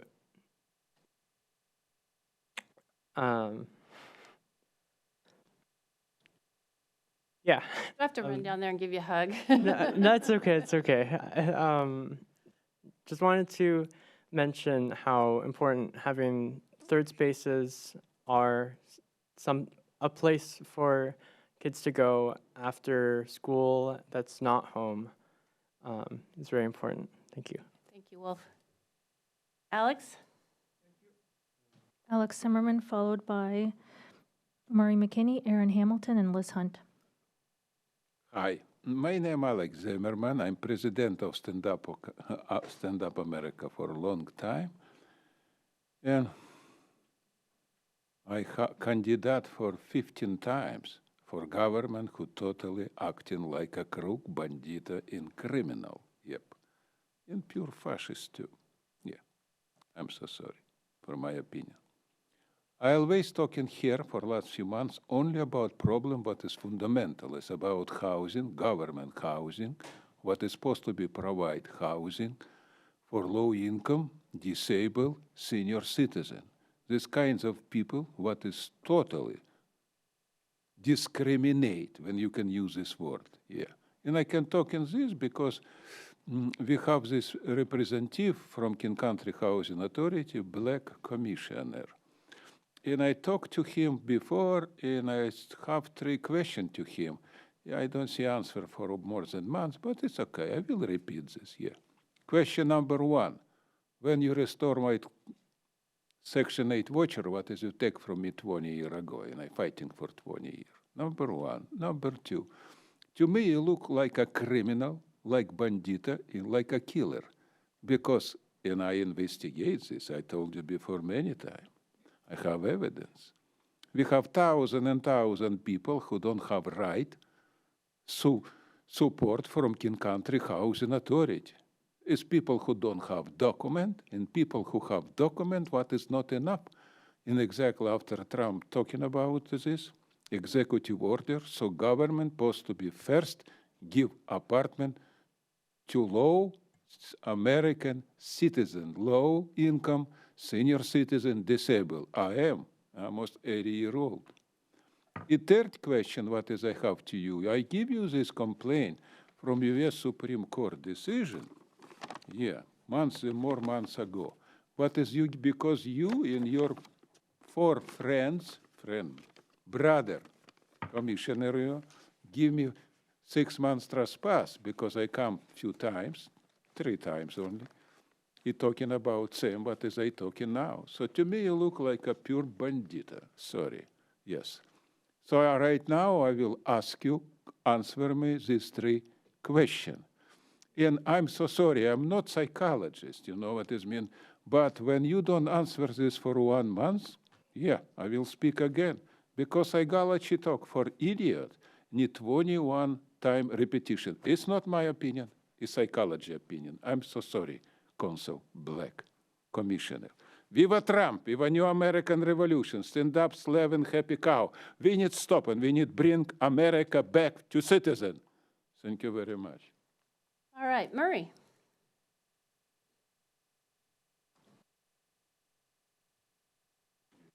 Good evening, Murray McKinney, resident of Highlands since '76.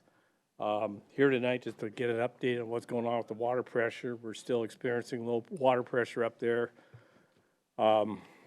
Fluctuation in pressure, so I was hoping this evening to get some more information on how this temporary pump installation is coming along as far as acquiring the pump, getting the contract set and all that. So I did get an opportunity to talk to Tom Christ in between, and he indicated that they've, I guess, purchased the pump. They've gone out for bid for the vaults. They're getting some other contractors signed up, but as a neighborhood, we just like to find out where we're at. Are we gonna make mid-June like was promised or not? I mean, I don't wanna get to mid-June and, you know, dog ate my homework or something. So just like to get some update from somebody in the Public Works Department or something. If that wants to be a small meeting with some representatives from the neighborhood, that'd be fine. I guess there's 5 parts that they've broken it into, so just how this has all come together, maybe they're still trying to figure that out, but, you know, until they start putting a shovel in the ground too, we also get surprises, I know. Another question too, and I'm getting inquiries from some of the residents there as far as the water mitigation program. There was some opportunity to get a $7,000 water mitigation rebate for you to do improvements on your residents, and someone were being told that's closed. And I asked for some sort of documentation on that, if there's documentation where that was actually rescinded, but I haven't seen anything, so if somebody could provide that, I'd appreciate that too. And I guess finally, if you got an opening for a proclamation today, St. Patty's Day, so why don't you guys throw that in there for today. So anyway, that's it. All right. Aaron?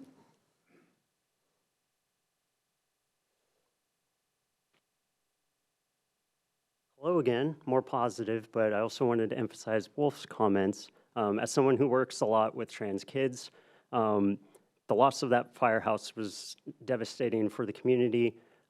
These are kids that really need to have that space to feel welcomed and supportive, because a lot of them don't live in healthy homes that accept them for who they are. And these places like the firehouse provided that option where they can go be who they want to be, wear what they want to wear, and not be judged or talked down to or anything like that. So those spaces are really important, and I've been desperately trying to find third places, especially on the east side, to direct these kids. And right now, I just don't really know where they can go. So just wanted to emphasize that a little bit more. Of the importance of this, especially from our community, of having that supportive place where people can come ask questions and seek help from professionals that can kind of help guide them around. But also, on a more positive note, well, that was positive, but I'm very excited about Pride being held in Kirkland. I've been to Redmond Pride since it started over there. So I'm very excited for new location, new environment, new law enforcement. With my brief conversation with the police chief, I'm feeling way better than I did when we spoke before, Mayor, that I'm very excited for it to be here. I just hope that the Kirkland Police Department acts better and more professional at this event than in Redmond, something that I'm working on. So I'm really excited. Should be a fun event and a blast. And thank you so much for everything that you do. Speaking with Erica and hearing all of the great things that this city is doing for minority groups and people or marginalized groups is very tremendous. And from what I've been hearing, I think is a really great blueprint to provide to other cities of this is how we should do things, or this is what we do, and these are the positive experiences that we're getting.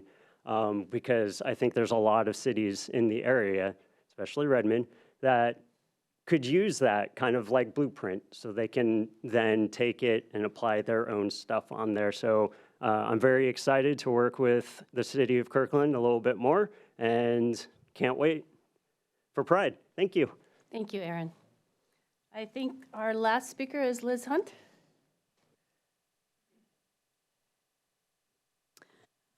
Good evening, council members and staff. My name is Liz Hunt. I'm a Kirkland resident, and I want to share a few comments with item 9C on your agenda, which is the recruitment for boards and commissions, the process for recruitment for members of boards and commissions, and specifically about selecting council members to serve on the interview committee. I appreciate the diligence that staff put into creating a process for selecting board council members to serve on that committee to replace the drawing straws, which has its pros and cons. And you worked very hard to create a fair, transparent process. It spreads the workload across the years and also prioritizes council members working with other council members. That was mentioned in the packet. So it's a pretty complex algorithm. As a mathematician, I love it. Let's nerd out. However, there are 3 or 4 issues with the process that's defined. First and foremost is that it requires the same 7 council members to serve for 7 years with no change in order to appropriately implement the algorithm. It's a round-robin kind of select, it enables the selection of 3 council members per year to serve on this interview committee, and it's trying to do it in a way that spreads everything around, which is great, but you do have to have the same 7 council members there over the 7 years for the process to be successful. And in 7 years, there's 3 council elections, and people can retire and whatever. So there is some weakness there. It's also a short-term committee. It's less than 3 months, and focusing this arduous, crazy process to, well, not crazy, but complex process to focus on making sure that council members serve with other council members as much as possible, different council members, is a great goal, but it's a short committee, so I'm not sure that this committee requires this particular focus. The resulting description that's in the packet is actually not really balanced because, for example, it requires Councilmember Falcone to serve her 3 terms all in the first 3 years and then none for the next 4 years. So that's not very balanced. So I know you need to choose members of this committee tonight. I would suggest that you use a much simpler process and say that council members who have not yet been on council for a year should be excluded, and then you can choose new members based on how long it's been since someone has served in that role. I'm out of time. Thank you. All right, thank you, Liz. Okay, City Clerk, is anyone else? All right, thank you, everyone. We now know you're going to clear the room, which makes us very sad, but thank you for staying for items for the audience. We are now going to move to our public hearing, which is the proposed use of eminent domain to acquire the Overlake Oil property for Public Works Maintenance Center expansion project. I will now open the public hearing. City Manager. Okay, thank you, Madam Mayor. So before we hear from speakers, we provide you with an overview of the condemnation itself and the background behind it. So here to give the council that update is our Facility Services Manager, Leanne Skipton. Thank you. Good evening, Madam Mayor, Deputy Mayor, council members. Thank you for the opportunity to present to you this evening. This item is part of the council work program. This was identified by council as a priority item. We want to recognize council support for the Public Works Maintenance Center and the expansion of the maintenance center to meet their operational needs. The property acquisition process was initiated through a space study that was done for the Public Works Maintenance Center. During that exercise, we identified that the maintenance center was approximately 2 acres undersized for their current operational needs. Staff began pursuing opportunities to expand the maintenance center, and specific criteria and operational priorities were identified to help us evaluate areas where we may be able to expand. The expansion process involved adjacent properties and also properties throughout the city. These key properties that we were evaluating are kind of referenced in this map below, but we used the criteria and the operational priorities to select sites that best fit into the needs of the maintenance center to support their current operational needs. The Overlake Oil property was identified as a location that met many of the needs of the Public Works Maintenance Center and was ideal due to its current adjacencies and the features of the existing property. We initiated a contact with the owners of the property starting in August of 2024 and proceeded to continue to pursue the opportunity to acquire this property and have been in communication with the ownership since that time. This graphic shows the location of the proposed property, Overlake Oil, in its adjacency to the highlighted blue areas, which are the current Public Works Maintenance Center. And with that, I'm going to just talk about the current status. So we last communicated through a formal response letter of intent to the ownership in October of 2025. We have not received a formal communication back on that offer, but we are continuing to speak with the property owner and will continue our efforts to reach a reasonable agreement. If the negotiations are successful, we will return to council with a draft of a purchase and sale agreement for their consideration. We are committed and will continue to negotiate with the ownership and try to exhaust all options before pursuing condemnation in court.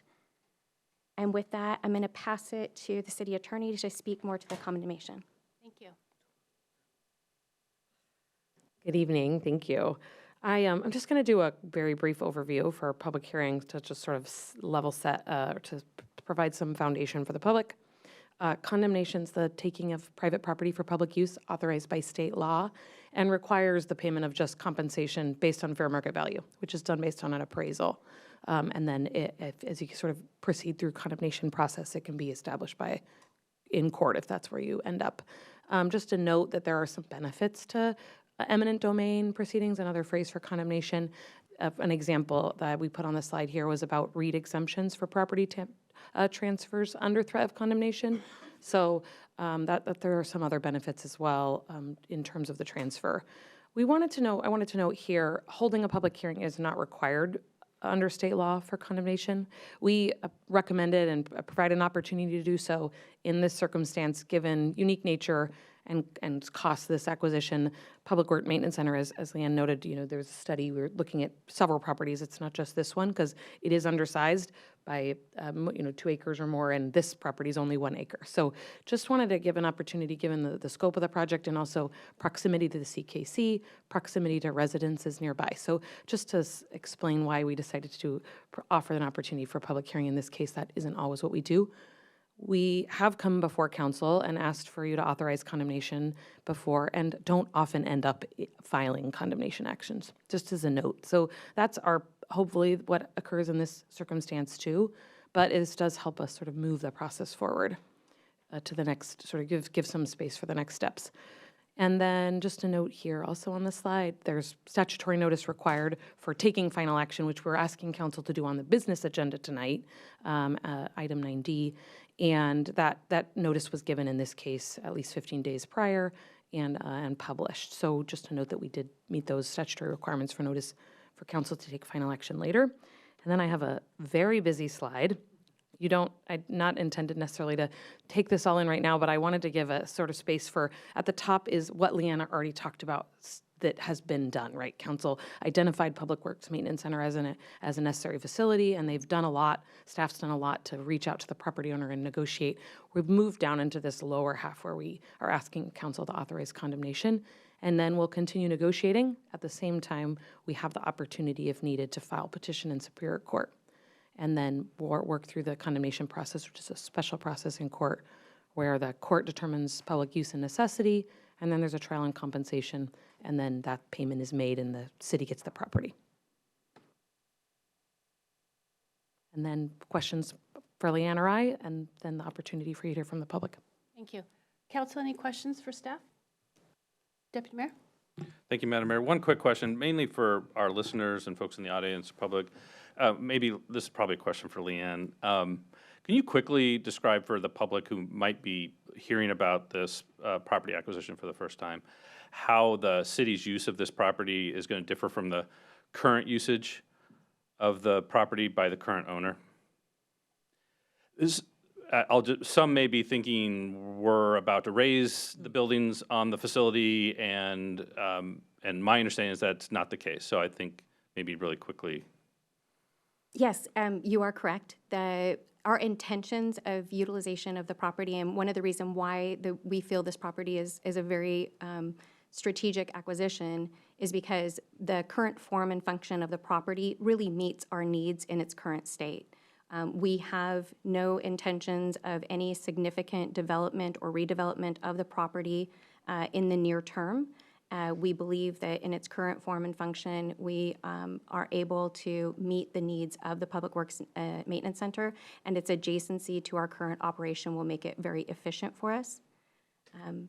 As a part of our negotiation with the current property owner, we are also evaluating potential opportunities for the existing business to be able to utilize or continue to operate in some portion of the property as well. So we're trying to be very creative and think outside of the box and how we're trying to negotiate in this situation. Thank you. Thank you, Deputy Mayor. That was very helpful. Anyone else? All right, then I'm going to now call on members of the public who have signed up to address the council. Please, again, limit your remarks to 3 minutes. During this time, you will only be allowed to speak on the topic of this public hearing. City Clerk, is there anyone that signed up? There are no guests wishing to provide testimony. Is there anyone here that would like to address council? All right, the public hearing is now closed. The council will consider all public comments received either now or those submitted in writing. So we are now going to move on to special presentations.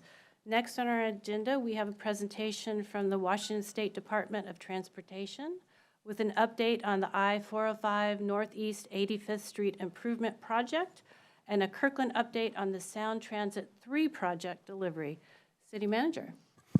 All right, thank you, Madam Mayor. So this presentation is going to be made by a group, starting with Sarah Olson, who is our Deputy Public Works Director, and she's going to introduce our special guests from WashDOT. We're going to provide you an update on this product as well as what's happening with Sound Transit and their discussions about potential cost savings. So with that, I'm going to go ahead and turn it over to Sarah. Good evening, Madam Mayor, Deputy Mayor, and members of council. Happy to be here this evening. I am joined by the WashDOT project engineer, Steve Beadle, who is the main guy I work with at WashDOT on the 85th Interchange project and has all the information of this presentation. And we are joined on Zoom, I hope, by Julie Moon, who is communications support at WashDOT as well. Hopefully she's been brought into the meeting. And I will turn it over to Steve to introduce himself. It's great to, thank you. It's great to have an opportunity to come and update the council on the progress we've made out there on the 85th interchange and give you some sneak peek at some of the things left to be done that will be hopefully wrapping up this year. So go on to the next slide. I just wanted to give a little context about the interchange. It's your city. You probably don't need a reminder about the changes that have taken place, but it's always good to take a look at what the areas looked like in the past. You can see it's changed quite a bit over the last 60 or so years. And for the last 60 or so, we've had the Cloverleaf interchange connecting the interstate highway with Northeast 85th Street. Project history, just a quick quick update or reminder about how this project has come together. Sound Transit 3 ballot measure was passed in 2016. By about 2018, the 405 program and the city had worked together to develop concepts and had settled on the preferred concept, which is roughly what we're implementing out there currently. By about 2020, the environmental clearance documents and process had been completed. Then you'll recall 2021 and 2020 were complicated years, but still we were able to get the RFP assembled, the request for proposals assembled and published by the midpoint of 2022. That's about when I joined the project. Similarly, in 2022, Sound Transit, state, and city agreements were all signed, and the dominoes were all set up for this project to proceed. Notice to proceed was issued to the contractor in February of 2023. The next slide just give you a little bit of, back one. Just a little context about what it is we're working towards out there, so give you the nice rendering image. But the main motivating element of the project was Sound Transit's BRT system. So primary goal of this project was to establish those Sound Transit BRT stations for the north-south travel of the BRT fleet along the corridor. Other elements that this project improves is a big improvement in bike and pedestrian access across the freeway interchange. Before there were sidewalks, but they were limited and had users very close to the roadway in a kind of unpleasant environment. I think that this project will improve on that considerably. We're also adding neighborhood connections. You can kind of see on the left side of that image is that connection to the 87th Street, the pickup and drop-off area, and there's also connections to the neighborhood in the southwest quadrant that are being installed, and there's also provisions for neighborhood connections in both the northeast and the southeast quadrant. The project already has replaced the existing 405 bridges. Anytime we get an opportunity to replace freeway structures that were built in an earlier era when we weren't as focused on seismic concerns is always a benefit. So that's out there. You're driving on those new bridges now. It's also given us the opportunity to remove a fish barrier a little bit south of the interchange near 70th. Project also adds direct access to the express toll lanes in that same middle level figure 8 roundabout you can see there in the middle of the image. Let's see, we'll be planting nearly, I did the math earlier this week, it's like 960 replacement trees. So that you'll start seeing that come online this summer and fall. And then also there's a big increase in stormwater detention, just bringing everything up to current code. So I'll walk you through just kind of some of the work that's been done, give you a little bit of chunks of the progress, and then kind of close with what's remaining for this year. So notice to proceed was issued in February 2023. The first half of 2023 was then kind of devoted to design work. This is a design build project, so we had concepts, but not the complete design when we started. So the first half of 2023 was a time of refining those designs and getting those designs completed. A lot of geotechnical exploration in early 2023 as well. But by September 2023, we had our groundbreaking for the project. We started site prep at work, started relocating the ITS and the comm lines, shoved all that stuff to the east side of the interchange just to keep it out of the way throughout the bulk of the construction. And we started installing those temporary signals that have been out there for the better part of 2 years now. Just a note on the slides, I've tried to ghost in the blue as using the same roughly January overhead picture and trying to ghost in blue where the traffic was at any given time. Let's see. But yeah, so you can see the old cloverleaf, and then the blue lines will start moving around a little bit as we move traffic around. So early 2024, I think it was January, we implemented those temporary signals, going to this more diamond interchange configuration. By taking the traffic over to the new temporary signals, you can take traffic off of what were the collector and distributor bridges. That's where the X's are, is where those old not mainline bridges over 85th were. Early 2024, we also started work on replacing the old water main down the center of 85th. You can imagine as we dig out that lowered 85th, that water main wouldn't have been able to stay there. So that got relocated across the freeway in a casing and made connections with a new vault system over in the corner of 87th. We demoed, I'm not sure exactly what the date was, but sometime in early 2024, we were able to demo those collector distributor bridges as well. With traffic still on so mid-2024, with traffic still on the old 405 bridges, we were done with the water line, had it cut over, and we're finishing up some of the more minor waterline work on 87th, making those service connections and repaving the roadway. Also, at that point, with collector distributor bridges out of the way, we're able to start work on the new 405 mainline bridges, the approaches, the medium columns. You might remember there was a period where the traffic was still on 85th and really sandwiched between the bridge abutments for the old bridges and the work in the median to build those columns and shafts for the new bridges. Also at that point, we're starting to work on the what I'm calling the middle level bridges. It's a 3-level interchange, and so the bridges that you're currently driving on now as you go east and west on 85th.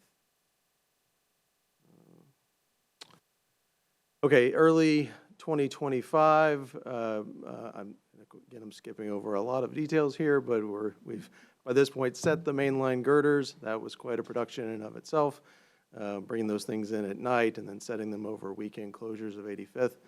But at this point in early 2025, we're completing the mainline bridges, doing the deck pours, getting the barrier installed, things like that.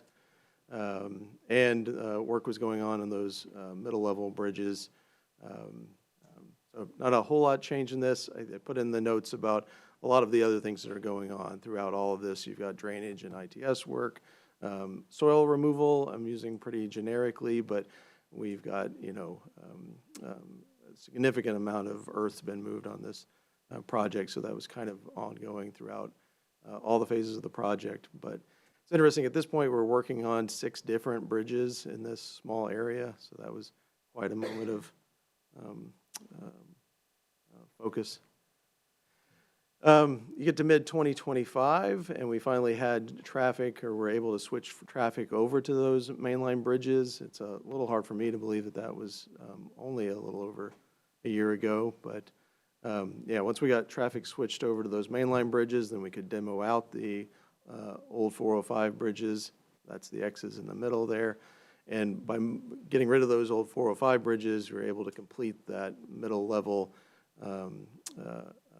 east-west 85th temporary route. We'll be using those bridges in the final condition for transit and direct ETL access roadways, but for now they're just serving as 85th.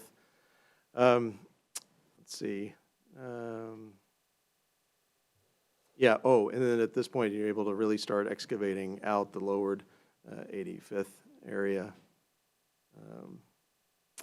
So the last 8 months or so, there's been an immense amount of work down in the hole, down in the lowered 85th, building support walls to support essentially that middle level, direct access level, transit level.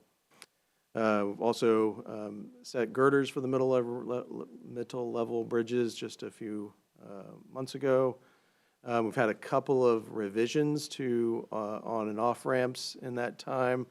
Back in August, we reprofiled the southbound on-ramp, and then just a few weeks ago, we're realigned the northbound on-ramp. This weekend, we'll be making some changes to the northbound off-ramp. So all that's kind of in an effort to get ready to, in the pretty near future, switch traffic down onto that lowered 85th configuration. Also, during this point, we were able to work with PSE to get their gas line mostly relocated. It's currently not back up and running. They'll complete that on the east side when we do excavate those and eliminate those temporary traffic signals. And then, yeah, in this phase, we've been able to start work on those sound transit platforms kind of in the middle of the picture near the top. Those are coming along swimmingly. Yeah. Okay, and then in competition for busy slide of the night, we've got still a lot to do. Again, I've tried to ghost in the traffic, so here in a matter of weeks and certainly under within a couple months, we'll be switching traffic down to that new lowered 85th. We've already got the north half paved. Most of the drainage is installed. The south half paving will be happening here in within the next couple of weeks. We've been building those walls, installing the fascia on them, lighting, signing, ITS work. That's all coming together. So that's the next big transition on the project is to move that traffic down into that lowered 85th configuration, along with the north and southbound on and off ramps. So here, pencil in May in your mind. We'll have all that traffic off of that middle level and down into essentially its permanent configuration. We do have one big challenge this summer, which is to get the fish culvert across 405 down there closer to 70th. We'll also be using those closures to do the final paving. If you've been driving on north and south on 405, you know we've got a noticeable bump as you transition on the bridges, so that'll take care of that. We've got some other barrier work and things like that to complete with those. We do have a roundabout at the 114th and Kirkland Way intersection. It's likely, but not a given, that when we do that, flip traffic down into the lower 85th, that you'll come out to a temporary roundabout configuration at the 114th and Kirkland Way intersection as well. I mentioned the gas line work is still to be completed. We've got detention ponds to build, 3 of those. The pickup and drop-off area that I pointed to earlier was also one of the late-breaking things to get completed. And then finishing the connections to the direct access connections to the express toll lanes. And Sound Transit will be along after us to install their shelters and stations. We've got sidewalks to build on the middle level, landscaping to go in. And toll commissioning, important part of the project as well. So I'm trying to think if there's anything I've left off, but that's a general overview. Yeah, I'll just add a few more details. After WashDOT gets to substantial completion, Sound Transit still has to come in and build the BRT station, so that will come at the end. And then just for scheduling and sequencing, all these dates are tentative, but that main traffic shift from the middle level down to the lower level could happen as early as mid-April, April 17th weekend. And the fish passage work will require directional freeway closures. So one weekend will be a southbound freeway closure. The next weekend will be a northbound freeway closure. Those could occur as early as early May. Of course, when these dates are solidified, there's a lot of communications that we will be doing locally here in Kirkland. That northbound freeway closure is the trickiest for us as far as local congestion that happens on the detour routes. And then Steve mentioned that the roundabout construction that is going to occur at 114th and Kirkland Way, we are in the process of reviewing all the phasing plans and traffic control plans with the design builder, Graham. It is a complex intersection to construct with live traffic, 40,000 daily trips that go through there. So there's a lot of work being put into finding the most efficient and safest and least painful, and you can't have all those things in a plan. It will require some combination of night closures, maybe weekend closures, maybe several weeks closures of like the northbound lane into 114th or the southbound lane into Kirkland Way. So when we have all those phases worked out, we will be doing advanced noticing to the community about those impacts as well. And you may remember we still have a shared use path project that's happening on the south side of Northeast 85th, and these two projects have to work together as well. So there's an awful lot of work that's going to happen this year, and the WashDOT and Graham team are going to get it done, right? Absolutely. Yeah. I also wanted to mention that the team does a quarterly update for the community. It's a webinar, and the next one is coming up on Thursday, March 26th at noon, and the registration is open for that on the project website now. Thank you both. Are you ready for questions? Awesome. I appreciate that. And I have to tell you, a community member said every time they look in the hole, they think of the dwarves of Middle Earth. So any questions, Council? Deputy Mayor? Thank you, Mayor. Sarah and Steve, thank you for your presentation. Great job. I could probably ask a lot of questions, but I'm just going to limit it to one question. I know that there were some sound barriers that were, correct me if I'm wrong, were removed with the plan to replace them. One thing you didn't talk about was just sort of where we're at with our residential neighbors and the replacement of sound barriers. Could you talk to that real quick? Sure, yeah. I don't think we have specific dates just yet, but Graham's been working to get those panels procured.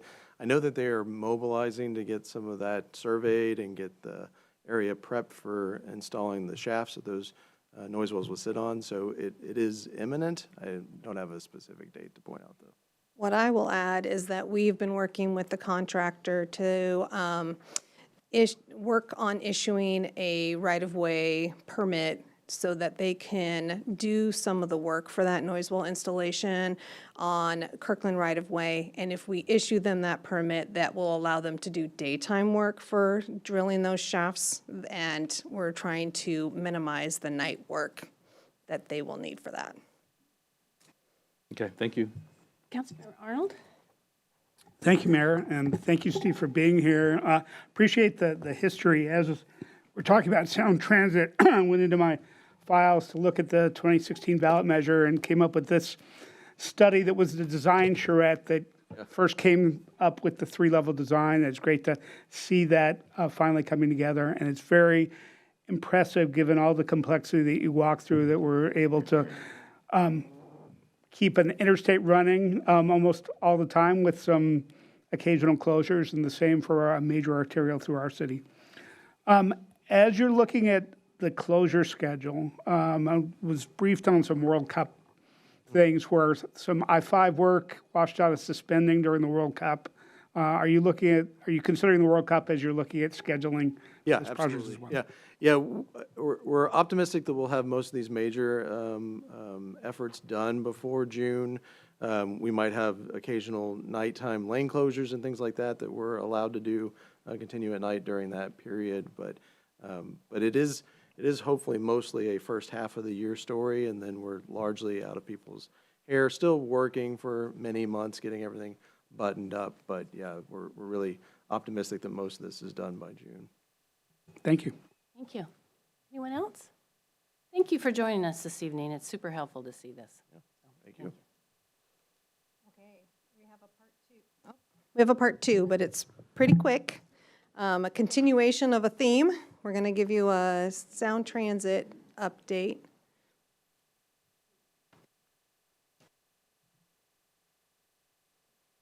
Specifically a Sound Transit 3 update.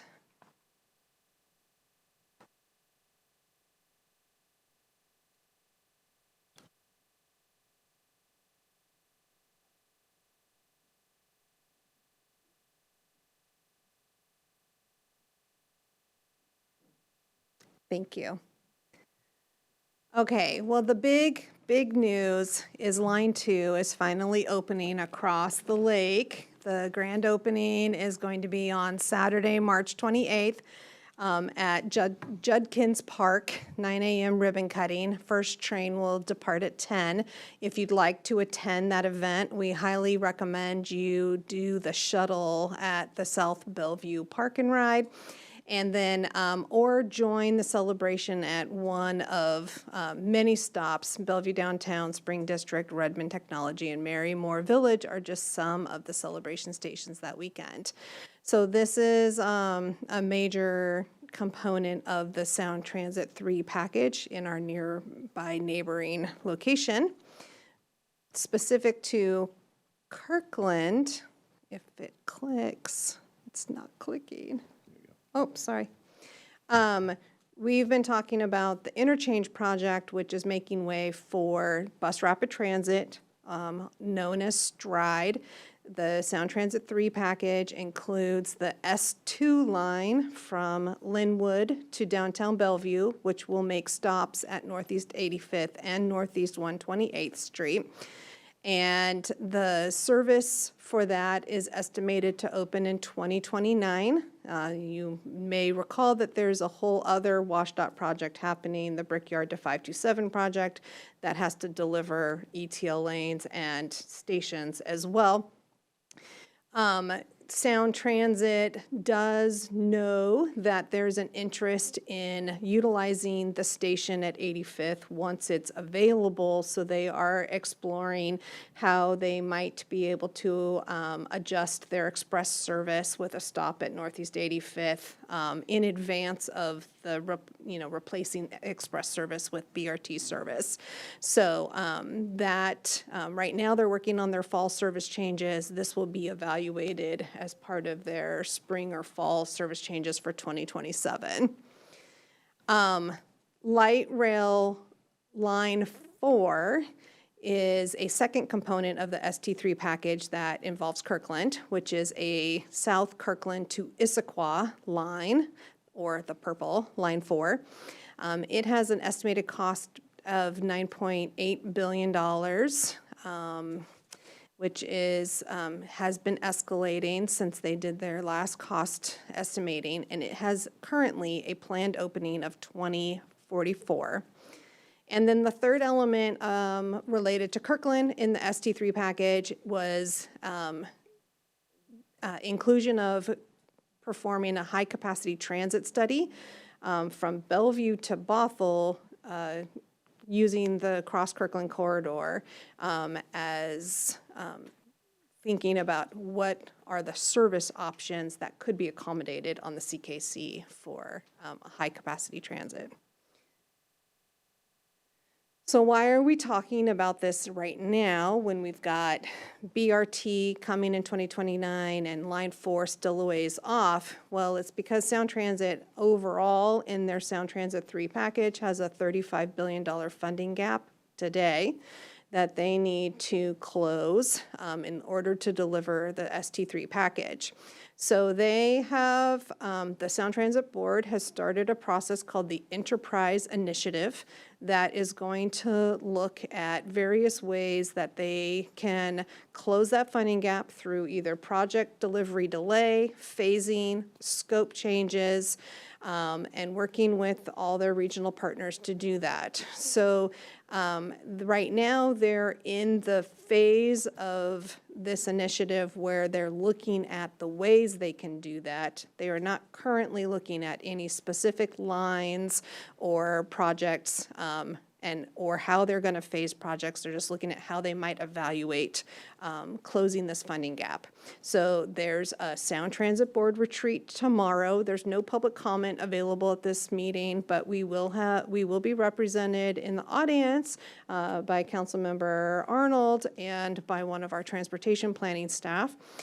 And then there's going to be some key committee meetings that we will definitely be tracking, and there will be, this will be discussed at the May 28th board meeting, and then they'll make a final decision on the enterprise initiative in June. And so the enterprise initiative has these kind of 4 levels of cost-saving strategies. And they're hoping to close their $35 billion gap with a combination through these 4 different levels. As examples, level 1 at the project level is maybe making changes to the passenger experience, such as station layout or design, changing the shape of the platform and location. Level 2 are potential changes to operations, coordination, or project designs that optimize the operational costs within the agency. So this is internal to Sound Transit. It might be removal of tail track storage, and looking at the needs for the locations of those. And these were all meant to say lever, actually, so sorry for the typos. Lever 3 are changes to service, such as removal of stations on future planned lines, or changes to the track alignment that minimizes cost and impact that may not be the preference of the cities. And lever 4 could be changes to project scope and schedule, such as delaying half of a service by several years.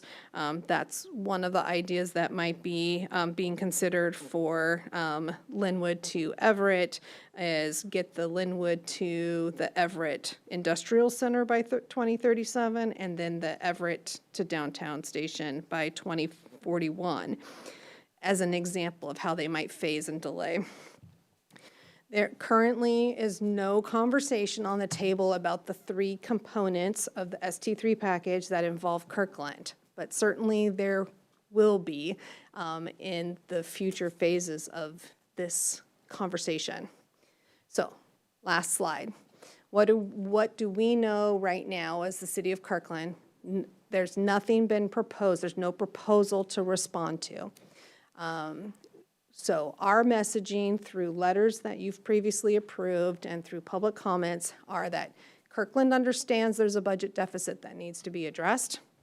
We believe that the approach should be collaborative and focused on region-wide solutions.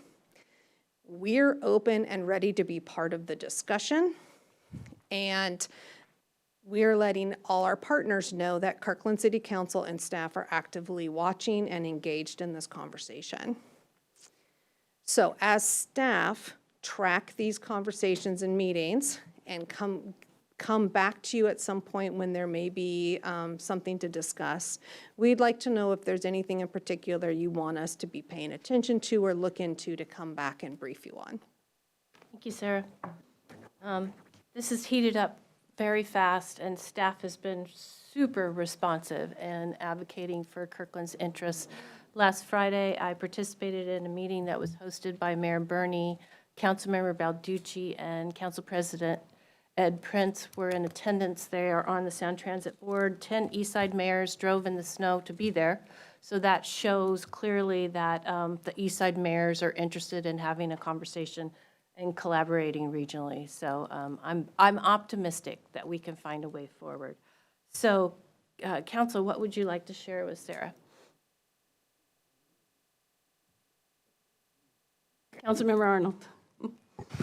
Thank you. First, in the realm of updates, the Eastside Transportation Partnership at their April meeting will be considering a letter to write for ETP to the Sound Transit Board. This is something that Issaquah Councilmember Kelly Jang is organizing. I am meeting with her this week on this. Despite what Issaquah has done up to this point, this letter will be talking about preserving the 4-line from Issaquah to Kirkland. And so first I'd like to get support from the council, since we may not, I have to look, are we meeting before that next ETP meeting? We are not, given our first meeting's April 7th, to say like, do Councilmember Black and I have the authorization to support a letter that would preserve the 4-line coming from ETP? Council, any objections? I'm seeing none. Okay. And then secondly, on the, in the category of things that council would want staff to look at and come back with, there are two things that I'm interested in. One is, given that there is the budget deficit that the Sound Transit Board is dealing with, is if there are any cost savings within the ST3 projects in Kirkland that we would be supportive of. One of the things you did not mention, Sarah, was that there's some parking projects at the Kingsgate Park and Ride that may be something that is a lower priority for the council, but I'd like to understand those options and have that discussion. Secondly, for the HCT study that you talked about, where it talked about future connection in Kirkland from the South Kirkland Park and Ride to Totem Lake and beyond. I would like to look at options of rescoping that study. I think it is more important, or maybe easier and save cost, to connect not from South Kirkland north, but from the Redmond line that exists and connect to Totem Lake that way, and want to make sure that that could be a scope of the study. So I'd like to see staff come back with some options of something that we could talk about as a council of looking at that particular study and maybe rescoping it in a way that saves some effort and maybe something that will be less controversial than the discussion we had 10 years ago and talking about how we could do light rail, bus rapid transit, streetcars, or other things along the Cross-Kirkland corridor. Thank you. Thank you. Anyone have some additional thoughts or want to respond to Councilmember Arnold's comments? Deputy Mayor? Thank you. Just real quick, I would just say yes to everything that Councilmember Arnold just said, and also just highlighting for staff as far as checking in, making sure we're in close communication with any sound transit discussions happening at the Regional Transit Committee, which I sit on. So just making sure that I'm fully briefed on the latest and each time that topic comes up at RTC. Thanks. Thank you. Anyone else? I just want to support what Deputy Mayor said, in particular, looking at that environmental study on the CKC. It would be very advantageous for Kirkland to run the line from Redmond up to the Totem Lake Growth Center. That's where we really need the service at this point, so I would like to explore that. So, and again, thank you for your support, because it's been a lot. Thank you. Thank you both.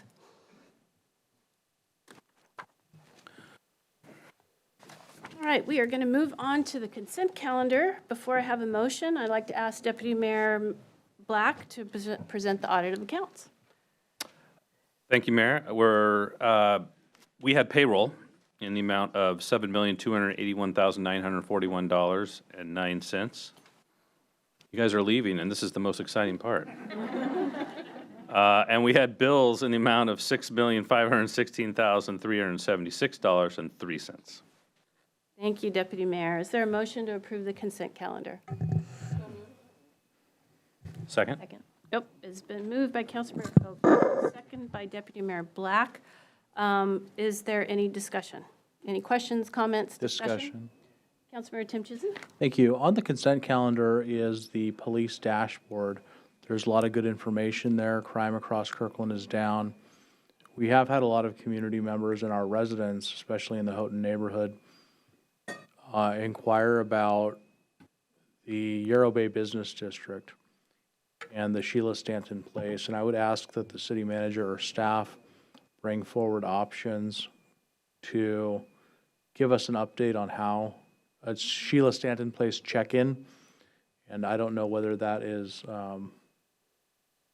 what mechanism is best, but I would ask for. I believe there's several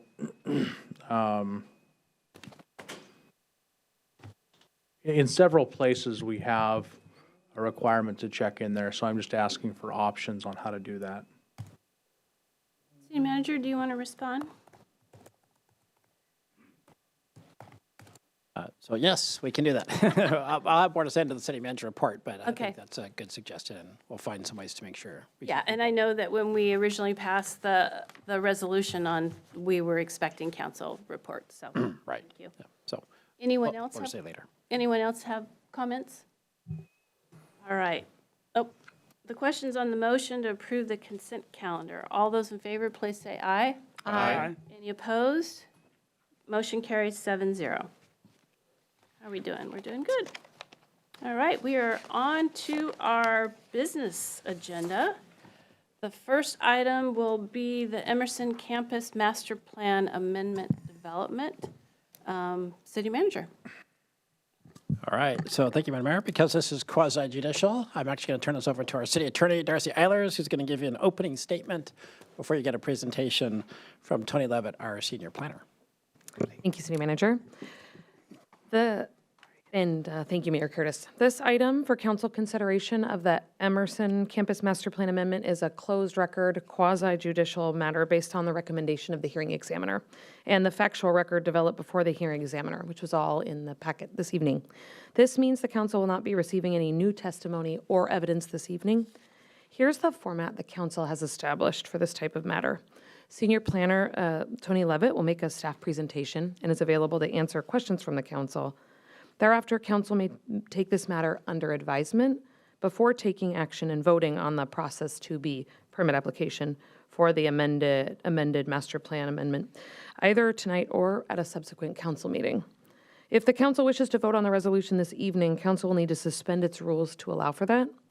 When council acts on the application and the recommendation of the hearing examiner, it may do one of three things: grant the application, modify and grant the application, or deny the application. If council were to conclude that it cannot make a decision because the record compiled before the hearing examiner is incomplete or inadequate with respect to the permit application, it can remand the matter to the hearing examiner for supplementary findings and conclusions on identified issues. It's the council's intention that this matter be fair, both in appearance and in fact, and that it be conducted impartially. With those intentions in mind, I have a few questions to ask council in order to provide a clear record.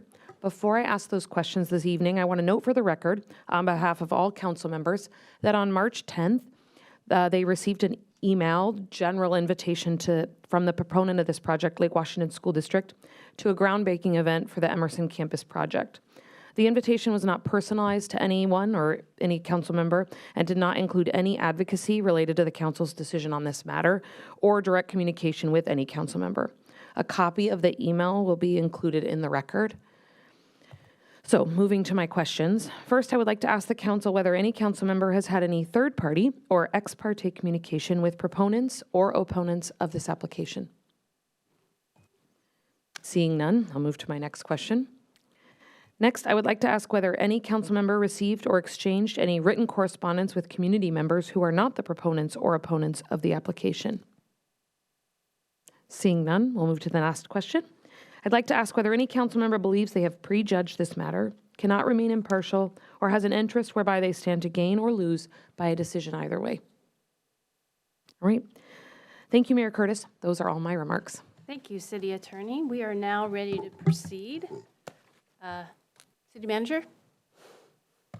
Okay, I'd like to turn this over to our senior planner, Tony Levitt, who will provide you with an overview of the project and the hearing examiner decision. Great, thank you. I just have a brief 10-slide presentation here to go over the proposal and then the hearing examiner recommendation.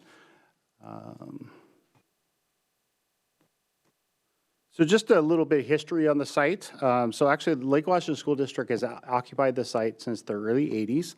Prior to 1997, the site was used for administrative offices for the school district before they moved those offices to Redmond. The existing campus contains the Emerson School, has been located on the site since 1997. a gymnasium that was constructed in 2000, and finally North Star Middle School, which relocated from Lake Washington High School to the site in 2012. Enrollment for the campus is limited to 268 students per the most recent master plan. So now we'll get into what the applicant is proposing now. The school district has submitted a request for approval of a master plan amendment for the campus. The proposed amendment would allow for the demolition of the existing Emerson School building and construction of a new two-story, approximately 51,500 square feet, education building that will house the Emerson schools. The existing gymnasium and North Star Middle School remain in their current locations. Site improvements include a new playfield, new vehicle pedestrian circulation from 108th, parking, and associated utility and landscape improvements. Campus enrollment would increase to a total of 435 students on the site. This site shows the proposed north entry of the building as is approached from the north parking lot. That's the top picture there. And the bottom picture is a bird's eye view from the northwest northwest corner of the site, located at the corner of 53rd and 108th. During the review of the application and prior to the hearing, a total of 5 public comment letters were received. I'm going to do a brief summary of the issues raised in the letters and staff responses to those issues. The first issue was concerning traffic from access from 108th and the drop-off area and traffic impacts associated with that.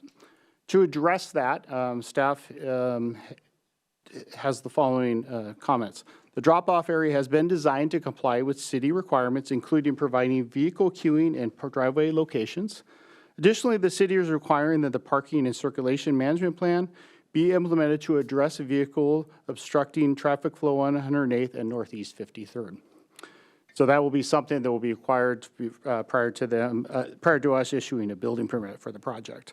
The second issue was ensuring adequate on-site parking for the project and minimizing impacts on the neighborhood.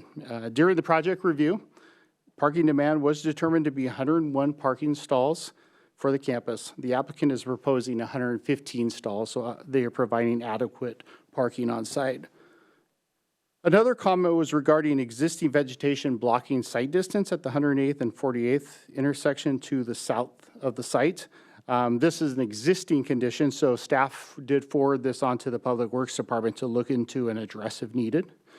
We received a letter from the Duwamish tribe that requested the applicant put in place an inadvertent discovery plan if excavation cuts occur below fill and if there's any archaeological work or monitoring is performed, that they be notified. The applicant agreed to this and also provided a cultural resource assessment for the site. An additional comment raised concerns about lighting fixture impacts. Staff response is the project will be required to comply with lighting requirements that are established in Zoning Code Section 11585. There was also a concern about the removal of the existing stormwater pond and replacing it with a vault. The applicant actually addressed this following the hearing via letter. They said the issue was addressed by stating that the proposed detention vault meets all state and local requirements and will be maintained in a way that is comparable to the existing pond. Finally, we received some comments regarding the preservation of on-site trees and the use of native vegetation. I wanted to talk a little bit about the tree retention plan for the site and how we came to that. So the site contains a total of 274 regulated trees, with 64 of them being designated as landmark trees. To remind you, landmark trees are a tree that is a regulated tree with a minimum 26-inch diameter. The applicant's arborist early in the process met with the city's development review arborist, and as part of their design process wanted to try to maximize tree retention on the site. So we actually had a couple of meetings with them. I think we actually went on site with them to kind of discuss trees and look at the retention of the site. We came to the proposed location. Obviously, it was the kind of open field area on the sites, and it made sense from a building impact perspective. But during the review, it was determined that 9 landmark trees located in the southwest corner of the site would be impacted by the proposed parking lot, the passenger loading area, and stormwater vault, and that the removal of these trees would be required. So per the code, the applicant is required to install 27 on-site landmark mitigation trees. In all, the applicant actually is installing or planting a total of 76 new trees on the site, and also installing additional native vegetation. I will do a brief summary of some of the key development regulations that apply to the proposal. So the maximum building height for the campus is normally 25 feet. The height for the site can be increased to 35 feet if the south and east setbacks are increased to 60 feet, which the applicant proposed. Additionally, roof forms up to 5 feet can be used to screen mechanical equipment. So based on this, the applicant is requesting to increase the maximum allowed height for the building from 25 feet to 36.75 feet. Staff and the hearing examiner concluded that the proposed height increase complies with the applicable zoning criteria. The southwest, as far as parking lot buffers and setbacks, the southwest parking area complies with the 20-foot setback for parking areas. The existing west and north parking areas will not meet the setback requirements after right-of-way dedications. Instead of requiring the relocation that would impact additional high retention value trees, including some additional landmark trees, the hearing examiner and staff recommended these parking areas be allowed to remain in their current location. The proposed landscape buffer plans for the southwest and north parking lots show compliance with the code requirements. The existing west parking lots will be impacted by utility work and right-of-way improvements. The applicant will be required to plant shrubs and trees in the buffer to screen the existing lots. Another thing that the applicant was proposing was they were installing a new play field, and as part of that, they were going to put netting on top of the 6-foot high fence.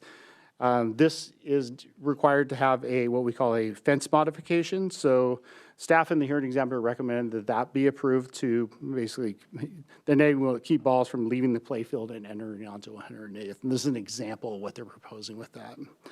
The existing vegetation along the south and east property lines provide a significant land use buffer that screens the existing school and use and proposed building from the neighboring residential uses. One thing is, in the southwest corner where there's an existing detention pond that is being removed, the applicant will be required to install supplemental landscaping to meet the buffering requirements in that area. So on February 18th, the hearing examiner held a public hearing for the applicant's application. City staff testified at the hearing and provided a response to the public comments they received that I went over. The applicant also provided testimonies. No members of the public testified at the hearing. Again, following the hearing, the applicant submitted a letter additionally addressing some of the comments that were submitted. On February 24th, the hearing examiner issued a recommendation for approval of the application with the conditions outlined in her report. No challenges of the recommendation were submitted. Some of the conditions, again, deal with parking sequencing, the landscaping requirements, lighting requirements, and parking stuff that I went over. So tonight, we have the council consideration. Staff recommends that the council consider the hearing examiner recommendation for the application and take one of the following decision actions. You can either grant the application as recommended by the hearing examiner, modify and grant the application, deny the application. Additionally, the council could direct that the application be considered at a reopening of the hearing before the hearing examiner, but you would need to specify the specific issues to be considered at the hearing.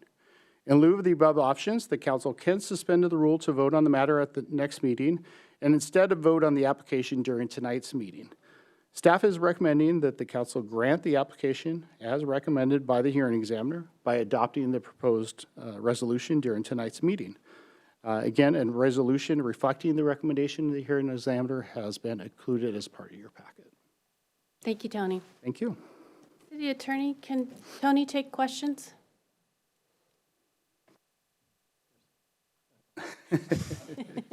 Tony, take questions. Sorry about that. Yeah, Tony can take questions that are information in the record. Thank you. Yeah. Council, any questions? All right. Deputy Mayor? Well, if there are no questions, I don't have any questions or comments, or I would have raised my hand earlier. Mayor, will you entertain a motion to suspend rules so that we can consider the process 2B application tonight? Happily. Then I move to suspend Council Rule 3.23 so that the council may vote tonight on this process 2B application. It's been moved by Deputy Mayor Black, second by Councilor Falcone to suspend council rules so we can vote on this tonight. Is there any discussion? Questions on the motion to suspend Council Rule 3.23 in order to move forward this process 2B application? All those in favor, please say aye. Aye. Any opposed? Motion carries 7-0. Deputy Mayor? Thank you, Madam Mayor. Would you like me to keep the I would. momentum going? Yep. I move to approve Resolution R5724, which would approve the issuance of the Process 2B permit. Been moved by Deputy Mayor Black, second by Councilmember Falcone to approve Resolution 5724. Is there any discussion? All those in favor, please say aye. Aye. Motion carries 7-0. Thank you. Thanks for your work on this. All right, we are going to take a quick break, so we will be back at 9:15, and we will move on to item B.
Kevin, you gotta go now.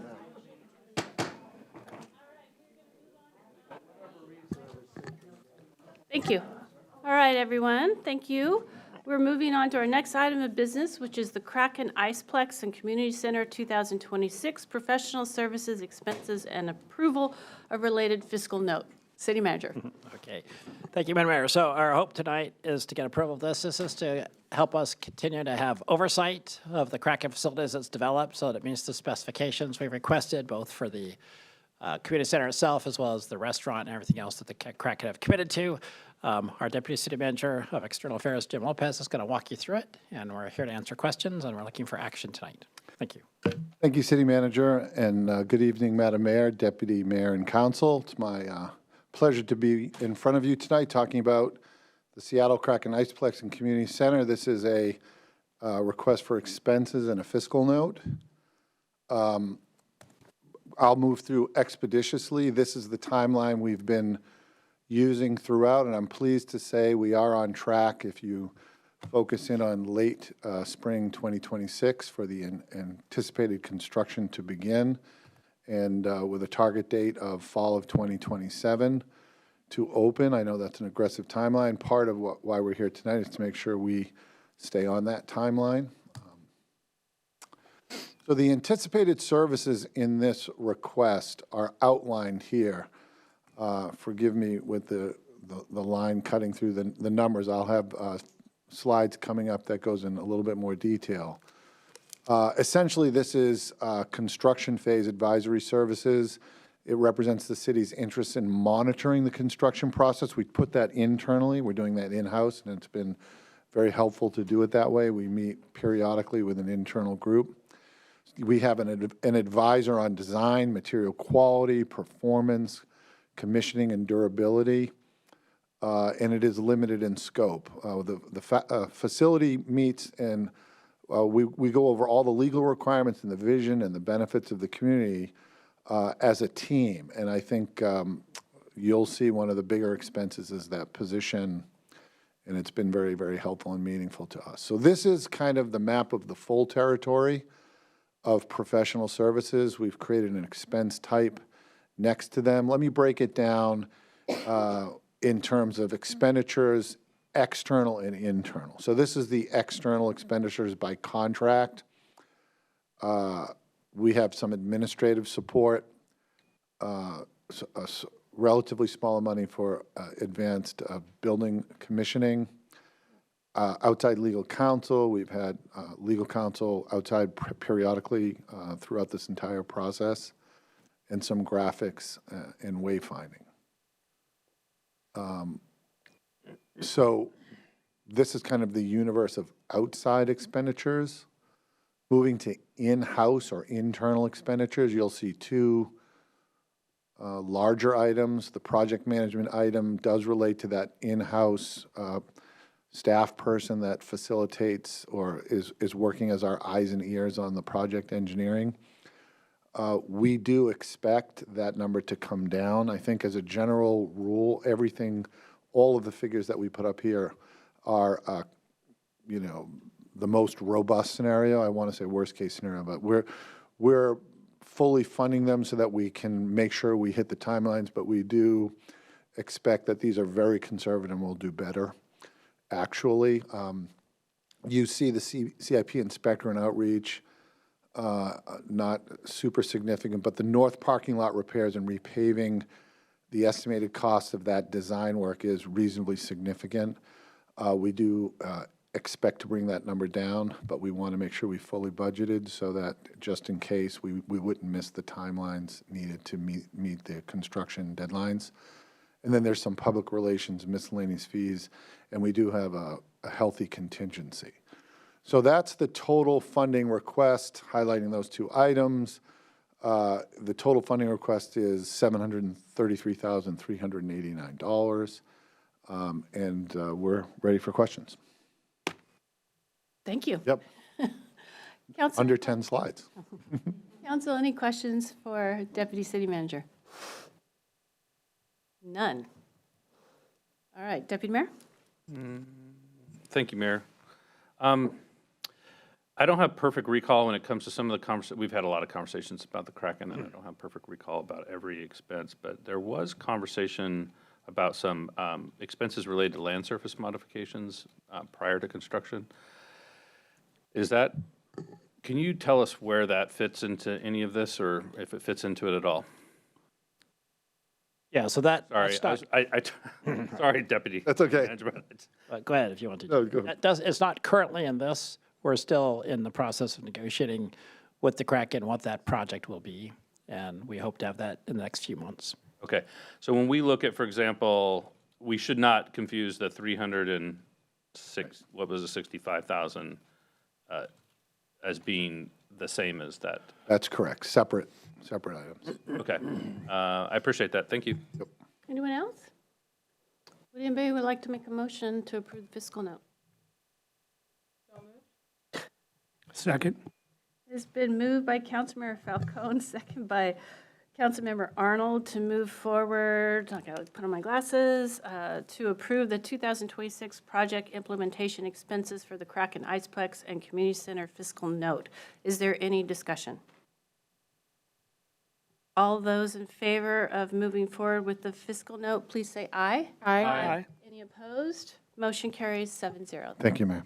Madam Mayor, well, the Deputy City Manager up there, but Jim, we've got a couple questions about potential press conferences and media. Can you maybe speak a little bit to that, because you just had a conversation today? Yes, I did speak with the Kraken representative today, and we're targeting the end of this month for media, press conference, and a robust communication from the team. That's what we talked about this morning. It's still a little bit of a moving target, but the end of March, worst case, beginning of April, but that's the latest in our discussions. Councilmember Falcone. Thank you, Madam Mayor. I'm at least one of the council members who had questions on this earlier today, so thank you, City Manager and Deputy City Manager, for that information. When you say there's going to be like robust communications, I mean, there was mentioned in the memo of like a press conference. I was anticipating a little bit more of a press tour. Perhaps there would be, you know, getting folks in the community excited about it, answering questions, sharing a little bit more information with the community directly from the Kraken, again, to build that excitement.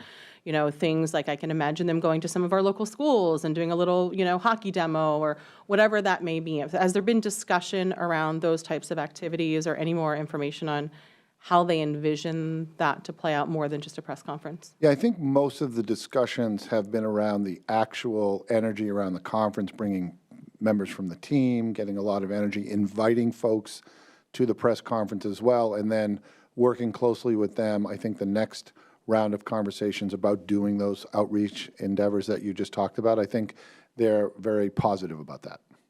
Great, thank you. Yep. Jim, I know that I'm scheduling 3 months out. Yeah. And all of us are going to want to be involved in whatever happens. So putting dates on the calendar would be super helpful for these council members who have very full schedules. So Yes. I know it's not you, but if you could communicate that, that would be helpful. Yes, we will make that a top priority. Thank you. Thank you. All right, we are going to move to 9C, which is the selection of the 2026 Interview Selection Committee members for the 2026 Boards and Commission recruitment. City Manager, we have a special presenter. Yes, so this presentation is going to be made by our city clerk, Anastasia Warhol. I hope council members did see the email that I sent. I know there was quite a bit of discussion in my one-on-ones about methodologies, both what we had proposed to staff, some of the suggestions you got from Liz Hunt, and other ideas that council members had. So I have asked the city clerk to actually propose the council to actually draw by lot today and have that be potentially the year one of whatever methodology you speak. So she's going to speak to that. There's a couple other questions we have about the form itself that she's also going to walk you through. So with that, I'm going to go ahead and turn it over to our city clerk. Welcome. Thank you. Good evening. This is a nice vantage point. I'm enjoying the view. I'd love to see our council members, and I get to see my teammate up there as well, Jamie Lynn, who's our public records disclosure extraordinaire. So starting off in a pleasant mood, we're talking boards and commissions tonight, and we will continue to talk about this for at least the next 3 months Historically, our boards and commissions cycle opens in January of every year, but this year you've elected to do something different, to buy yourself time to discuss the process and the goals around this recruitment, and you elected to do that at your February retreat. In order to facilitate that process, you've also extended the current terms for our public servants who are serving on a board or commission, and their terms are set to expire at the end of June. Now, part of your retreat was focused on procedural changes. Part of the retreat was also tailored to discussing the form itself. And based on some of that feedback, we have provided for you a timeline that's reflective of what you talked about. And according to this timeline, you will have at least 4 touches, 4 separate occasions, at which point we will need to come before the council, and the council will need to act in some form or fashion pertaining to the process at hand. In addition to that, you've also requested that we make amendments to the form itself, and we have an updated form provided as part of your packet. And finally, you did provide a series of recommendations for updates to be presented to you, updates to your council policies and procedures. And council, you should know that the staff is diligently working on those updates, and we plan to bring them to you in April. One of those critical updates actually refers to the ISC selection. You requested specifically that we provide a methodology or a cycle that allows council members to fairly rotate through the participation on that board.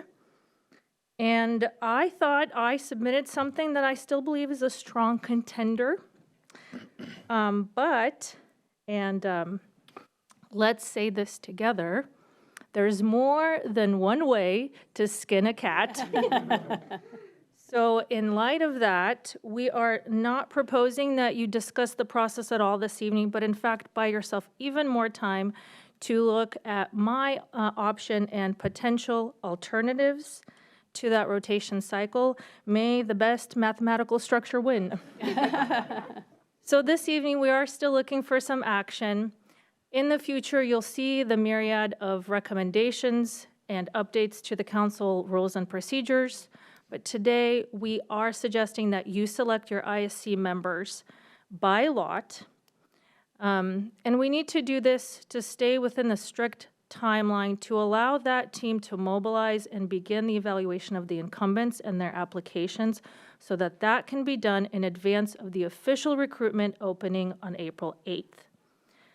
And if there are no objections, I would like to ask if that is something the council is willing to participate in. Council, are you all right if we draw by lot? Could city staff design its own software and fund maybe a research? No, okay. Yeah, all right. All right. We agree to draw by lot. I agree. And you've been very diplomatic. Oh, wonderful. Well, we will do that now. We will see who is selected as tribute, and may the odds be ever in your favor. Okay, the first victim, I mean participant. Okay, Councilmember Prem. I'm going to laugh. Oh my goodness, I swear to you, if this is in line with my recommendation, that means destiny is on our side, because the second person I just drew is Deputy Mayor Black. This is fun. This is a fun evening. I should come before you more often. Okay, last but not least, Councilmember Falcone. No I'm way. not joking. I'm not joking. It was destiny all along. Okay. Right. We have our committee. Wow, I just need to soak that in. I feel very lucky. I should play the lottery. You should. Okay, well, in that case, now that I have selected Councilmember Falcone, Deputy Mayor Black, and Councilmember Prem, I invite you to entertain a motion to appoint those 3 members to the ISC. I will entertain a motion.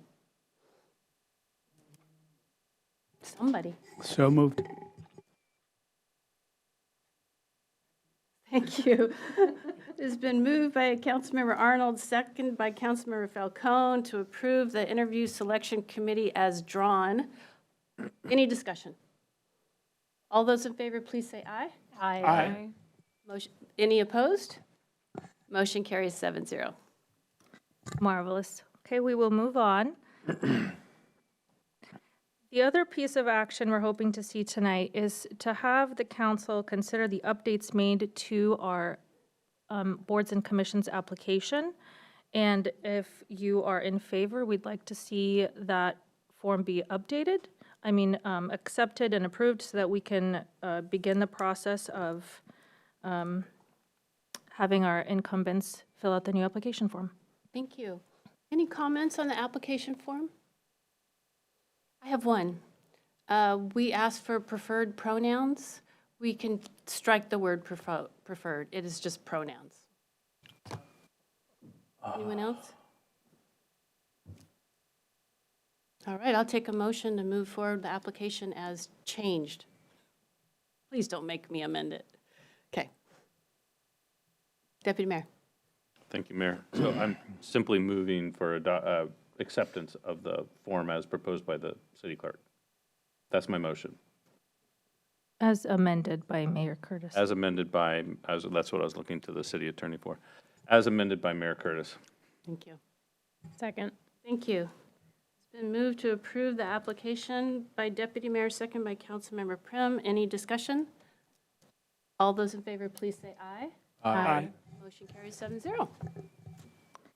Marvelous. And just to close out the evening on this subject, the one thing that's not noted in this timeline, because it's a little bit more of an eagle view and not on the mouse zoom in of the boards and commissions timeline, is that in April, we do plan to bring forward the update to the council rules and procedures. But we are quickly looking to mobilize the ISC. So for those members who were selected, keep in mind that the week of March 23rd is what we're going to look at first. But of course, we have a little bit more wiggle room on either end, so long as we can mobilize and make some thoughtful recommendations to bring before the council by the 7th. All right. Okay. Any questions? Okay. Thank you. Thank you, City Clerk. All right. We are going to move on to 9D, which is the authorization to use eminent domain to acquire the Overlake Oil property for the Public Works Maintenance Center expansion project. City Manager. All right, thank you, Madam Mayor. So this is the action item that related to the public hearing that you held. Here to walk you through a very brief presentation, once again, is our Facilities Services Manager, Leanne Skipton. Thank you once again, Madam Mayor, Deputy Mayor, council members, for the opportunity to present to you ordinance number 4930 to authorize the use of eminent domain in the acquisition of the Overlake Oil property for the expansion of the Public Works Maintenance Center. I will try to avoid repeating everything that I already said in the prior presentation. We can't get the presentation to scroll. Oh, there we go. There we go. The Overlake Oil property is well suited for the needs of the Public Works Maintenance Center. This is a 1.03 acre parcel. It is zoned as light industrial, which aligns properly with the Public Works Maintenance Center operation. This has a single building, and it has two portions of the building. One portion is 1,400 square feet of office space, and then the second portion is 6,748 square feet of warehouse space. There's also a covered fuel station and an existing standby generator that are all part of the existing parcel. This parcel has many features that directly meet the immediate needs of the Public Works Maintenance Center operations. And with that, I'm going to pass it to the City Attorney. I get all the fun slides, you guys. I just wanted to put up a quick slide because this is a condemnation ordinance. Just a quick slide summarizing the ordinance. The first section of the ordinance will declare that we need this property to expand the Public Works Maintenance Center. The next section declares that it's necessary to do this. Those are just 2 items of the condemnation requirements. And then Section 3 authorizes condemnation and acquisition of the property with payment of just compensation. Section 4 identifies that that budget can come from Facilities Fund, General Fund, or other sources that are identified. And then Section 5 grants the city attorney authority to initiate and manage legal proceedings needed to acquire the property in the event that that further negotiations fail.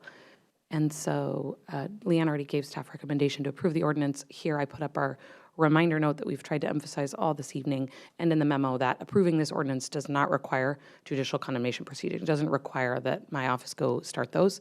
It just enables us to do that if we come to impasse. Thank you. Council, any questions? I will entertain a motion. Deputy Mayor? Thank you, Mayor. I move for adoption of ordinance O4930, authorizing and providing for the acquisition of interest in land for, I shouldn't have started down this path. Yeah. Authorizing the acquisition and providing for condemnation. Second. Been moved by Deputy Mayor Black, second by Councilmember Pascal to move forward at ordinance 4930. Any questions? Any discussion? City Clerk, will you please call the roll? On the motion to adopt ordinance O4930, Councilmember Tim Chizen. Aye. Councilmember Arnold. Aye. Councilmember Prem. Aye. Councilmember Falcone. Aye. Councilmember Pascal. Yes. Deputy Mayor Black. Mayor Curtis. Yes. Ordinance 4930 is approved, 7-0. Thank you, Council. And I will confirm that there was a bowl with everyone's name in here, just in case anyone was suspicious. No special folding, no weighted. That was suspicious. All right. Okay, our next item of business is on the school zone signing project update and approval of the related fiscal note. City Manager.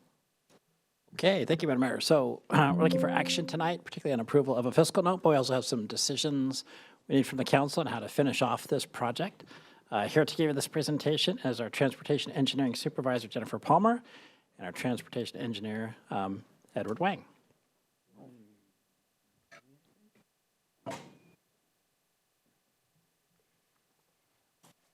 All right, as we're getting set up here, good evening, Madam Mayor, Deputy Mayor, and council members. I'm Jennifer Palmer, the Transportation Engineering Supervisor here at the city. And with me this evening is Ed Wang, who is a transportation engineer focused on this project. So tonight we're here to give you an update on the school zone signing project, help answer questions that we heard in the last council meeting on this topic in January, and get council feedback on the draft implementation plan, and hopefully get approval for a fiscal note to extend our temporary transportation engineer position through the end of the year to further focus on this work. So this work advances the city's vision for a safe, connected, and multimodal transportation network. It aligns with our Vision Zero goal of zero transportation-related deaths or serious injuries and a reduction in all crashes by 2035. And we get there by using a safe system approach, which is a multi-layered approach to transportation safety that acknowledges that humans make mistakes, and we need to reduce the risk of injury within our transportation systems when those mistakes do occur. So now I'll ask Ed to give us an update on the school zone signing project and to start with the background. Thank you. We're currently making progress on Phase 1 signing improvements. Phase 1 includes our work to make our school zone signing more consistent across the city, and this includes all the changes that we can make that are not impacted by the additional enhancements that we're currently discussing. As a reminder, in the January 6th council meeting, we discussed 7 additional school zone enhancements, and all 7 were approved. So currently we're working on an implementation plan for when and how we will implement these improvements, and construction of these could begin as early as this summer pending council direction. So this map is included as attachment 2 in your packet. It shows where we're proposing flashing school zone beacon and static school zones. So the different line types show where we are proposing school zones controlled by a flashing beacon, which would be in effect 2 hours a day, 1 hour in the morning and 1 in the afternoon. And then we have different types of static school zones. Some will apply all day on school days, whereas others would apply all the time, all year long. We did hear some concerns about removing existing flashing beacons. We're not taking any immediate action to remove any beacons, and we'll plan to return at a future council meeting to discuss further. Based on previous council feedback, we did look further into private schools. Currently, we have included 3 private schools. Holy Family School already has a signed school zone on the street in front. We're proposing to incorporate Kirkland Seventh-day Adventist into the adjacent Emerson school zone. And additionally, Eastside Preparatory School, based on the size of the school and the amount of walking, rolling, and bicycling we observe outside the school. These are the criteria that we've been looking at. We're proposing to also include a static school zone for Eastside Prep. Ed, before you go on, Councilor Falcone? Thank you, and I have a question about that. Thank you for that. I appreciate that that follow-up on adding those private schools. Where the Emerson campus is and this other private school that's next to it, at the Emerson campus, as we know, has, I believe, 3 different schools on it, plus the private school. So that's 4 different schools, right there in that same school zone. Have we thought through the timing of it? It feels very much like the 84th Avenue up in Finn Hill, where we have, 3 different school campuses and multiple school start and end times. And I know that's likely true here of these 4 different schools that are in really close proximity to. So just wondering, as part of this, I'm hoping that we're thinking through just ease of, from the driver's perspective, to make sure that, it's easy to know what to expect and when to expect the school zones are, similarly to the conversation we had kind of comprehensively up on Finn Hill for the multiple schools within a school zone. So just wanted to mention that because I know this is complicated school zone area there with those 4 schools. Yeah, so we did look into the schedules of each school. They generally match up in the morning. In the afternoon, there is some mismatch, like Seventh-day Adventist has early released on Fridays, whereas it's Wednesday for the public schools.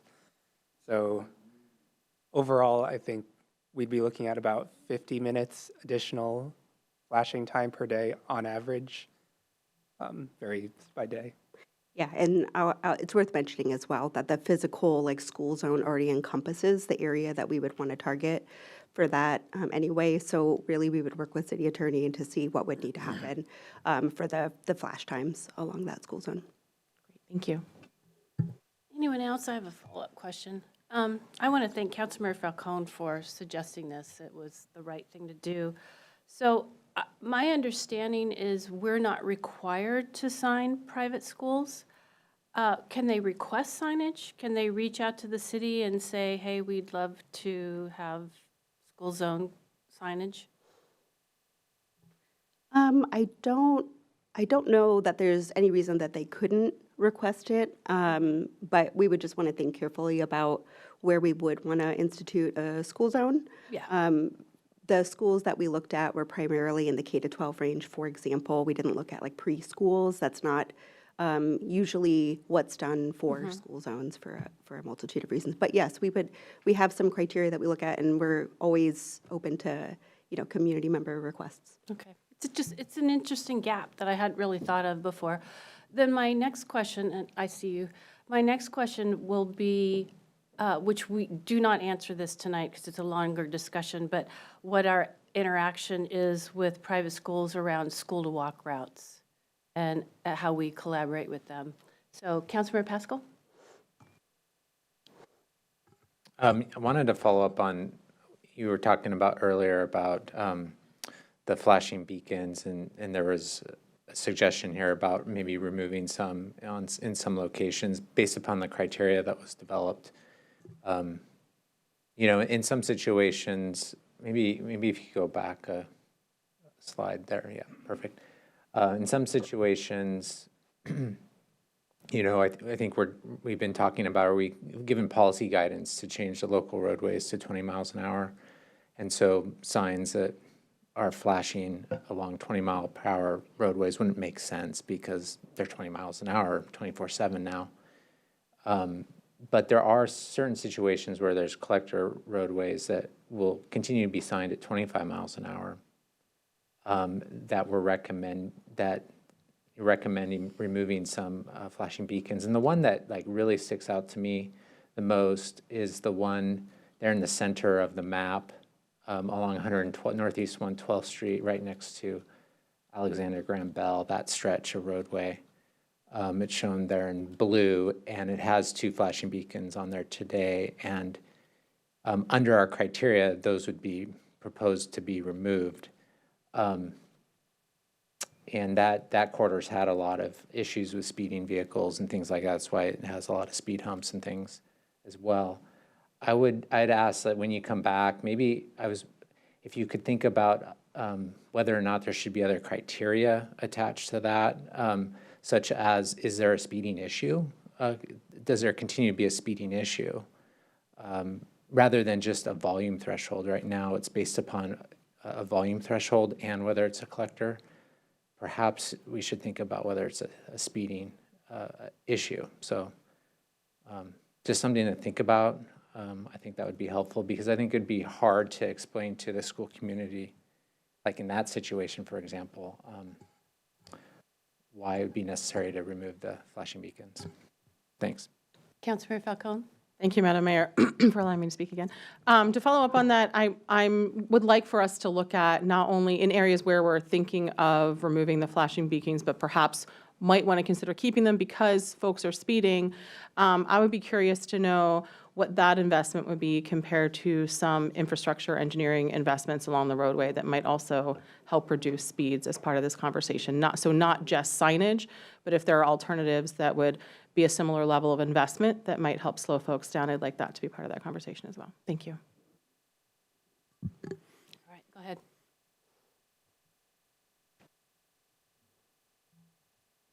So with regards to signing changes, we're looking at about 300 new signs. That includes all of the enhancements, the static school zones, crosswalk signs, et cetera.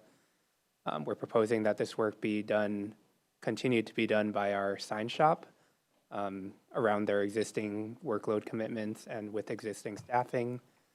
We would prioritize the highest impact signing changes, the speed limit revisions, and the in-street crosswalk signs, while the gated crosswalk sign and school zone stubs we propose to follow in a subsequent phase. With flashing beacon implementation, since the prior meeting, we've been working to sharpen our pencils and refine the estimated costs. So some of these include like equipment specifications, the size of battery and solar panel that we need to support the added load. We've upgraded to larger foundation and pole to support the added weight of the equipment. And we've spoken to contractors to get a good idea of what costs are today. So all of these factors have contributed to the estimate being quite a lot higher than in the previous meeting. An additional factor is the prior estimate did not include replacement of existing flashing beacons. We had previously assumed that it would be done in-house as sort of like an ongoing maintenance task. But given our new understanding of the scope of work to replace foundations and poles, we felt it made more sense to include alongside the installation of new beacons. So that's another factor that has contributed to the increase in costs. So for phasing options, we present a few options for phasing over 2 years or 4 years, but it can be over any time horizon of your choosing. With a shorter phasing, say the 2 years in option 1, we'd look to implement about half the beacons this year and the other half next year. With the shorter phasing, the cost impact per year would be greater. However, because construction costs generally escalate over time, we'd expect the total cost to be lower. In option 2, we present a 4-year phasing, again, reducing the immediate cost impact, but we'd expect a slightly higher overall cost. Okay, before you move on, Ed, does anybody have, Councilmember Prem? Is there a benefit, like if we were to go with the option 2 4-year phasing, is there a benefit to lowering kind of that initial hit with option one versus like spreading it out? Like, is there funding that we have to remove from a certain place and we have to put it in here if we do option one? And is there any information on that? I can answer that. So the relatively good news is that this funding is in the fines that are paid for by the school zone safety cameras. And so the money's there for basically either option. So if you spread it out, you would just reserve that in case something else came up. But we'd be looking at the same funding source either way. Got it. Thank you. Councilmember Falcone? Thank you, Madam Mayor. Do we need flashing beacons in order to have a school zone camera enforcement? Like if there's already 20 miles an hour, like we were talking about, removing some of the flashing beacons, do we need the flashing lights? That's a wonderful question, Councilmember Falcone. I'm looking at City Attorney because I cannot remember if the legal wording specifically says. I think it just requires adequate signing. It's our practice and many other agencies' practices to provide the flashing beacons, but I don't know, Darcy, if you have anything to. Can I ask a related question too, because it might be part of the same answer, is can we also enforce like 24/7 of a 20 miles per hour, or would it have to only be during school zone times? Okay, the flashing beacons, I don't believe are required to have a school zone. So we have school zones that don't have flashing beacons. They're required for those signage, you've seen some examples where we say, school zone, when signs are flashing, you'd have to have signs that are flashing. But we don't have to have those flashing beacons. They're not required if that's not what's establishing the school zone. So if the school zone's established for a set number of hours, you don't need them. The practice has been to include them. We do have to have them for the automated safety cameras, which is a sort of subset of the school zones.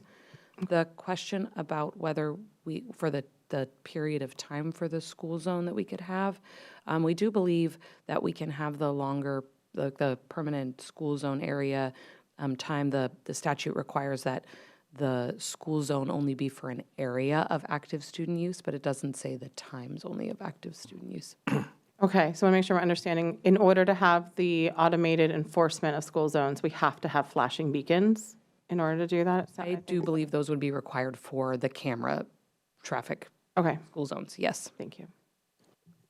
If I may, there are other agencies in our area, such as Kenmore, for example, on Juanita Drive, that do run their automated enforcement cameras 24/7, and it enforces the regulatory speed limit at the time. So it's either the school zone when it's flashing, or it is the regulatory speed limit of 30 miles an hour on Juanita Drive, all other times. Okay, so we could theoretically have it if it's just 20 miles per hour all the time, and it's not a special school zone, fine, it's just a speeding.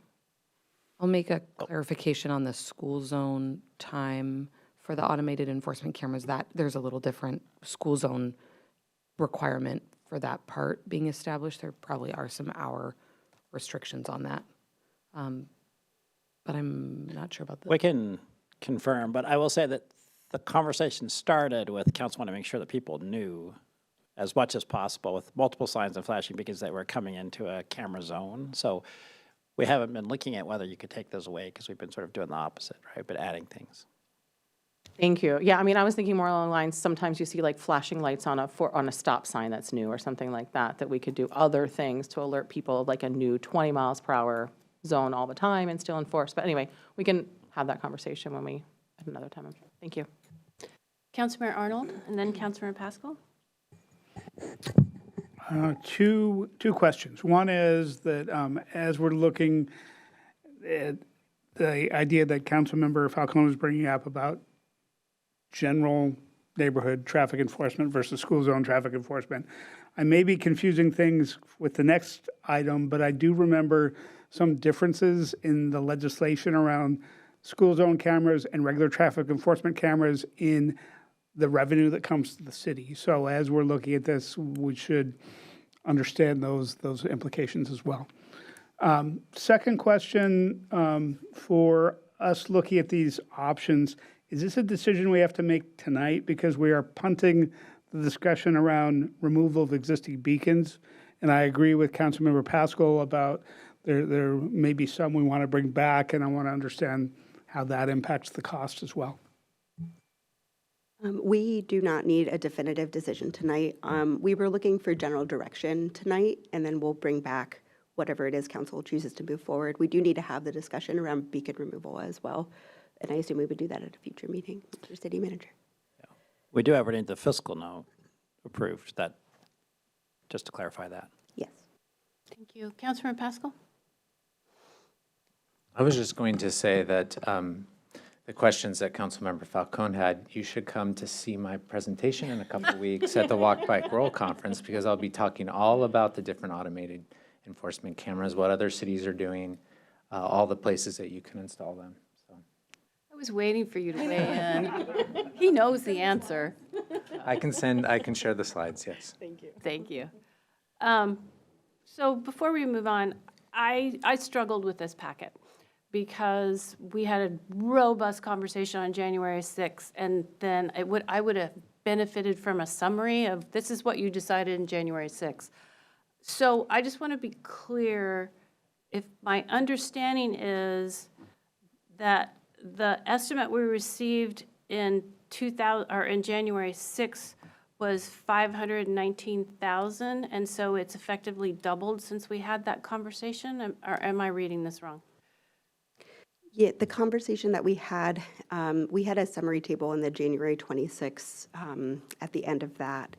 And it is, the short answer is yes, it has effectively doubled. And it's a combination of, we dialed in the unit prices with more specific information about, now they have the dual flashing heads and they have the remote connectivity, kind of all the bells and whistles built into one assembly. And we have more robust costs from contractors to install them and for the city to order the equipment.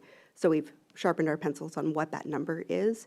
And also, there are somewhere in the neighborhood of 10 to 12-ish beacons that are at the end of their service life that would be replaced. Additionally, we can remove those if we would like to, but that's also rolled into the number in the table as well. The beacons that are now just very, old and at the end of, beyond their service life. Yeah.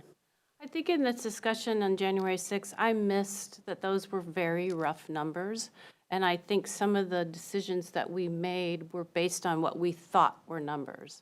And so as we move forward with this, it would be really good to see the comparison of this is what you thought it was going to cost and this is what it's actually going to cost. Understood. My apologies for the confusion. Councilmember Pascal. And I guess, I don't think this has been mentioned, so forgive me if I repeat someone. The life cycle costs of these, because they're more expensive equipment, more sophisticated, because we did choose all the bells and whistles last time. If they have to be replaced every 10, 15, whatever years, that's a cost that we're going to have to continue to occur going down the road. So if you could bring that kind of information back, I think that's important to consider, because I don't know that we'll have camera fines to be able to pay for that replacement cost, for example. Okay. All right, go ahead. Finally, we recognize that it's important to communicate these changes to the public.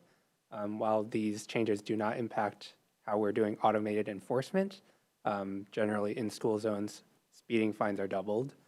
So we definitely want to get the word out. So currently we're planning to proceed through newspaper, email newsletters, social media, and continuing to correspond directly with schools as we have been for the signing project. Where we wanted your feedback is an option to send direct mailers to residents, since this has more of like a cost impact. So option one, we could rely solely on the other forms of communication, the newspaper, newsletters, etc. Option two would be to send a targeted mailer to areas that are closest to the impacted school zones. And we present a third option, which is to really open up the net and send mailers to a much broader radius, a 1 mile radius around schools. Councilmember Falcone. Thank you, Madam Mayor. On the communication on changes, I really appreciate the comprehensive approach. I mean, we really want to get we really want to make sure that everyone who's going to be, as many people as possible who drive past the school zones or through the school zones will be aware of the changes, right? In previous presentations we've had on, and memos we've had on the school zone enforcement, we've seen that a lot of the tickets are for people who don't live in Kirkland, which makes me think that those that need the message most are not going to be those that live within a quarter mile of it. So I'm in support of option 1 because I feel like the other communication is going to give us the most bang for our buck, and I don't know that we're going to get much out of people who live in close proximity who will probably see the signs going up and will be aware of it already just by living in close proximity to the school. Thank you. Thank you. Anyone else? Councilmember Tim Chisholm? I generally concur with Councilmember Falcone and won't repeat her points. Thank you. Anyone else? I don't read my mail, so. I also feel like we could go to a great expense and it will end up in the recycling very quickly. And I live a 1.2 miles from Lakeview Elementary. And if you try to reach some people and you don't reach all people, we're going to get pushback. So I think that, as Councilmember Falcone said, let's use the channels we have and keep honing those messages. So it sounds like we're in option 1. Okay, so this is a consolidated list of the recommendations from this evening. So we're going to move forward, including private school zones per that criteria that we talked about earlier. And we will also look into the flash times for 108th in front of Emerson as well. We will come back with more information on the flashing beacons. That's not something that we'll do tonight. For the public outreach, we will stick to citywide communications that are already the channels that we're using. We will not send direct mailers to residences. And then we're also recommending to approve a fiscal note to extend the transportation engineer position through the end of '26. And then I only have one more slide. The next slide I just have as next steps. It's based on council direction. We'll work with finance to allocate funding to work more on these implementations, however council chooses to implement them. Okay, thank you both. So we need a motion on the communication option. It's a no action, so I don't. I think if you're not doing anything, I don't think you need to do a motion on that. We just need a motion on the fiscal note. Yeah. Okay, Deputy Mayor? I will do the honors. So I move for adoption of the fiscal note for funding for transportation engineering. Second. Been moved by Deputy Mayor Black, second by Councilmember Prim to approve the fiscal note for the school zone project. Any further discussion? All those in favor, please say aye. Aye. Aye. Any opposed? Motion carries 7-0. Thank you, guys. All right, Andriana, we're moving on to our last business item, which is the 5th update of the 2026 state legislative session. City Manager. Thank you. I don't have much more to say than that, except that Andriana Campbell, our interim government affairs manager, is going to make the presentation as we wrap up session. I was thinking about incorporating Mambo number 5 into my intro here, but I don't think anybody wants to hear me sing that. But thank you, City Manager. Good evening, Madam Mayor, Deputy Mayor, members of council. I have 5 slides for you tonight. Beginning, I want to point out 5 slides covering March 4th through March 12th, sine die. Exciting time. Thank you, IT, for the help. It's very, very nice. Okay. There we go. All right, here's a brief look at what we'll cover tonight. Like I mentioned, I have 5 slides. I want to start with a session roll-up, so trying to summarize all of the efforts of session in one slide. So bear with me. Yeah, a lot of excitement, I hear. Then we'll walk through legislative outcomes, starting with the priority bills, other pieces of legislation that have had some updates since our March 3rd meeting. And then we'll end with a look ahead at how we begin to prepare for next session. Okay, I want to take a moment to recognize the sheer volume of work. Okay, bear with me. Starting at the top left, 607, the number of bills reviewed by the legislative review team. 10 is the number of weeks over which the legislative work group met. 9 is the number of testimonies given, with 2 of those in person in Olympia. 6 is the number of amendments proposed on bills. 3 is the number of formal letters sent to the legislature. 2 out of 4, or half, of our capital budget requests receive funding. You can't find odds like that in Vegas unless you're the city clerk, apparently. No, I'm just kidding. Take both of you out. And I want to point out, the city ended up receiving the higher proposed allocations for both capital budget projects, which were proposed in the House. So $412,000 from the 48th for the Public Works Maintenance Center transfer switch, $515,000 from the 45th for the Green Loop Trail. It's amazing. On the policy side, 4 of Kirkland's priority bills passed this session, which I'll touch on more on the next slide. And the work group was invited to attend a bill signing for House Bill 1604, a Kirkland flagship bill. But what is not quantified on this slide are the countless phone calls, the late evenings, and the weekends that the work group gave up in order to accomplish this work. It was a challenging but productive session, and none of that happens without the engagement of council and the legislative work group, so well done. Okay, the outcomes of our priority bills. So I've tried to focus on bills that had something to update the council on since the March 3rd meeting. So again, the headline is 1604, which Deputy Mayor Black and I were fortunate enough to be able to attend the governor's signing of the bill, which establishes clear standards for how transgender and intersex individuals are treated during searches in local jails, bringing Washington State into compliance with federal law. And can I just say how serendipitous and wonderful it is that on the same council meeting that council declared March 31st, proclaimed as the Transgender Day of Visibility. How great is that, right? At the same time, we're talking about the bill being signed into law. It's been a 2-year effort for Kirkland, championed by former Police Chief Sherry Harris and sponsored by Representative Salahuddin in the House and Senator Dhingra in the Senate. It's a big moment. Under the priorities of affordable housing and REIT, House Bill 2442 and Senate Bill 6027 were both delivered to the governor and are awaiting his signature. Senate Bill 6110 is also on the governor's desk, soon to be signed. And while not the legislative work group's preferred e-moto bill, it'll be helpful still in continuing the conversation on regulation and enforcement of electric motorcycles. I want to pause there and see if there are any questions. Council questions?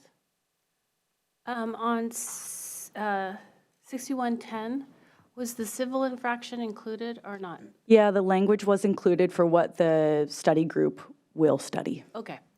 I wasn't going to say work group again because it does get confusing with legislative work group. Thank you. Yeah, great question. Okay, a few pieces of legislation that are also on the governor's desk are STEP Housing Bill 6026 and the Millionaire's Tax. For STEP, I mentioned at the last update that there were amendments to the bill that AWC characterized as favorable to cities. Those amendments held and are part of the version that it's on the governor's desk. Last we talked about 6026, we had our fingers crossed that the Senate would concur with the House amendments, and the good news is that the Senate did concur with the version that came out of the House, and that's also on the governor's desk. The millionaire's tax made history on the House floor with a consecutive 24-hour debate, the longest in the state's history, before passing 51-46. The final bill removed dedicated local public defense funding and only includes an intent statement committing the legislature to create a $2 million account to help offset that local revenue loss from sales tax exemptions. Intent statements are not law, but it does provide something a little more concrete for staff and AWC to track and make sure that the state adheres to their commitment. And finally, in true anything can happen in short session fashion, 5972 and 6262 were unexpectedly held up in rules and did not advance. We had clear signal from Olympia that both these bills were going to make it through, and at the last moment, they just didn't. And it's hard to think that some things are outside of the legislative work group's control, but they are. Any questions on these bills? Or any others that we didn't discuss? I see none. Of course, we always have to end with a little timeline, and I loved seeing all the different timelines tonight. But if you're asking yourself, where do we go from here, this slide is for you. So what I didn't put on here is that next week we actually begin with a debrief of this session, and that's how we kick off and iterate and be better for the next session. But after that, the Gov Affairs team in the summer gathers feedback from individual council members and staff. We present that to our work group and our state lobbyists, and we work on refining that list into a draft legislative agenda that's brought before council in October to begin that discussion. In November, we bring back an amended version and a resolution adopting the 2027 legislative agenda. We then schedule our coffees with our delegation members. And the second Monday in January kicks off the long 105-day 2027 session. That concludes my presentation. I'm happy to take any questions. Councilmember Arnold, do you want to kick us off? Sure, just some comments, Mayor. First, on the bills that died in committee, the work group is claiming credit for opposition of 5972, which is a bill that we fought to oppose, and we're pleasantly surprised that despite what we were hearing, that bill did not make it. So we had successes in both offense and defense. At the risk of having a Oscar-like speech, I do have some thank yous to Adriana and to Kate Ryan. They were always prepared, giving us the information we needed, and tracked the legislature as action happened on evenings and weekends. Our team in Olympia, Brian Inslow and Brian McConaughey, provided wise advice, worthwhile intelligence, and effective advocacy. Adriana mentioned the staff legislative review team. In addition to the 600-some bills on the slides, there were amendments and substitutes and other things that they were very responsive with. The city manager provided strategic advice, as always, but even specific legislation amendment language that was part of the stuff that got passed. I wanted to thank the legislative work group that put in a lot of time, the testimony in Olympia that Adriana mentioned, but also when we did Zoom testimony, sometimes that was waiting for hours to get to your 1 minute of time. And especially it was the discussions with legislators where that really made a difference with those personal connections that we have. To council, all of you, thank you for your trust for the legislative work group and delegating to us to be dynamic and responsive within the adopted legislative agenda. And then I did want to call out our legislative delegation. Each representative and senator did important work to sponsor a city priority or budget request, or came through for Kirkland at a critical moment with an amendment or vote. Thank you. Thank you, Councilmember Arnold. Well done. Councilmember Falcone? Thank you, Madam Mayor. Well, I will echo everything that Councilmember Arnold just said. Thank you so much. In particular, this being my first experience on the legislative work group, I felt very welcomed, very prepared. I learned so much from everybody. So thank you to everybody on Team Kirkland for making my first year on the legislative work group a really good one, a very positive one, and I feel like we did good work, right? It's very satisfying work, so thank you. And also thank you to our legislative work group chair, Councilmember Arnold. You did a fantastic job leading us this year. I think at the very beginning it was Deputy Mayor Black as well, so thank you for your leadership at the very beginning of this cycle, and I'm looking forward to continuing our great work. Thank you. Thank you. I don't need to add anything. Okay. Well, I will add, this is a well-deserved victory lap. I really am grateful to the Legislative Work Group for the work that they did. And Adriana, you deserve a special round of applause. This is your first time leading. We'll do it. This is your first time leading the legislative session, and it was a hot one. I've never seen this, and you handled it with grace, and I know that you worked extra hard, and we sincerely appreciate all of your effort on this session. Thank you, Madam Mayor. It was my absolute honor to help guide the work group. Good. So if your presentation's done, I have a couple questions. Actually, it's just, well, no, two. So the 6026 sort of came out of nowhere, And so when you guys have your debriefing conversation and next steps, it'll be interesting how we can start building relationships with legislators about bills so that we can provide input before they're dropped. And so I would just like to explore that, or ear to the ground on what new bills are coming and how we can ask to be in the room as these bills are drafted right before when they're fait accompli. And then the other one is for the city manager. I am concerned about the tax impact, the sales tax impact on cities on 6346. And I recognize it's not till 2029, but I'm wondering when we have our financial retreat, if we might have some numbers or can start talking about that impact. Absolutely. Okay, thank you. All right, Andriana, I'm hoping you're getting better sleep now, spending more time with your family. So, You won't see me again for a little while, I don't think. all right, that'll be nice for you. So, thank you. Okay, we are going to move on to council reports, and I'm going to start with Deputy Mayor. Thank you, Madam Mayor. So just 3 items. First, the East Side Transportation Partnership met. The Stephen Padua from our transportation manager sent out a summary of that. I just wanted to highlight some good news in that report from sort of derived from King County Metro's update that they provided at the East Side Transportation Partnership meeting. Metro staff highlighted a couple of cases of improved levels of service for transit service in Kirkland coming up shortly.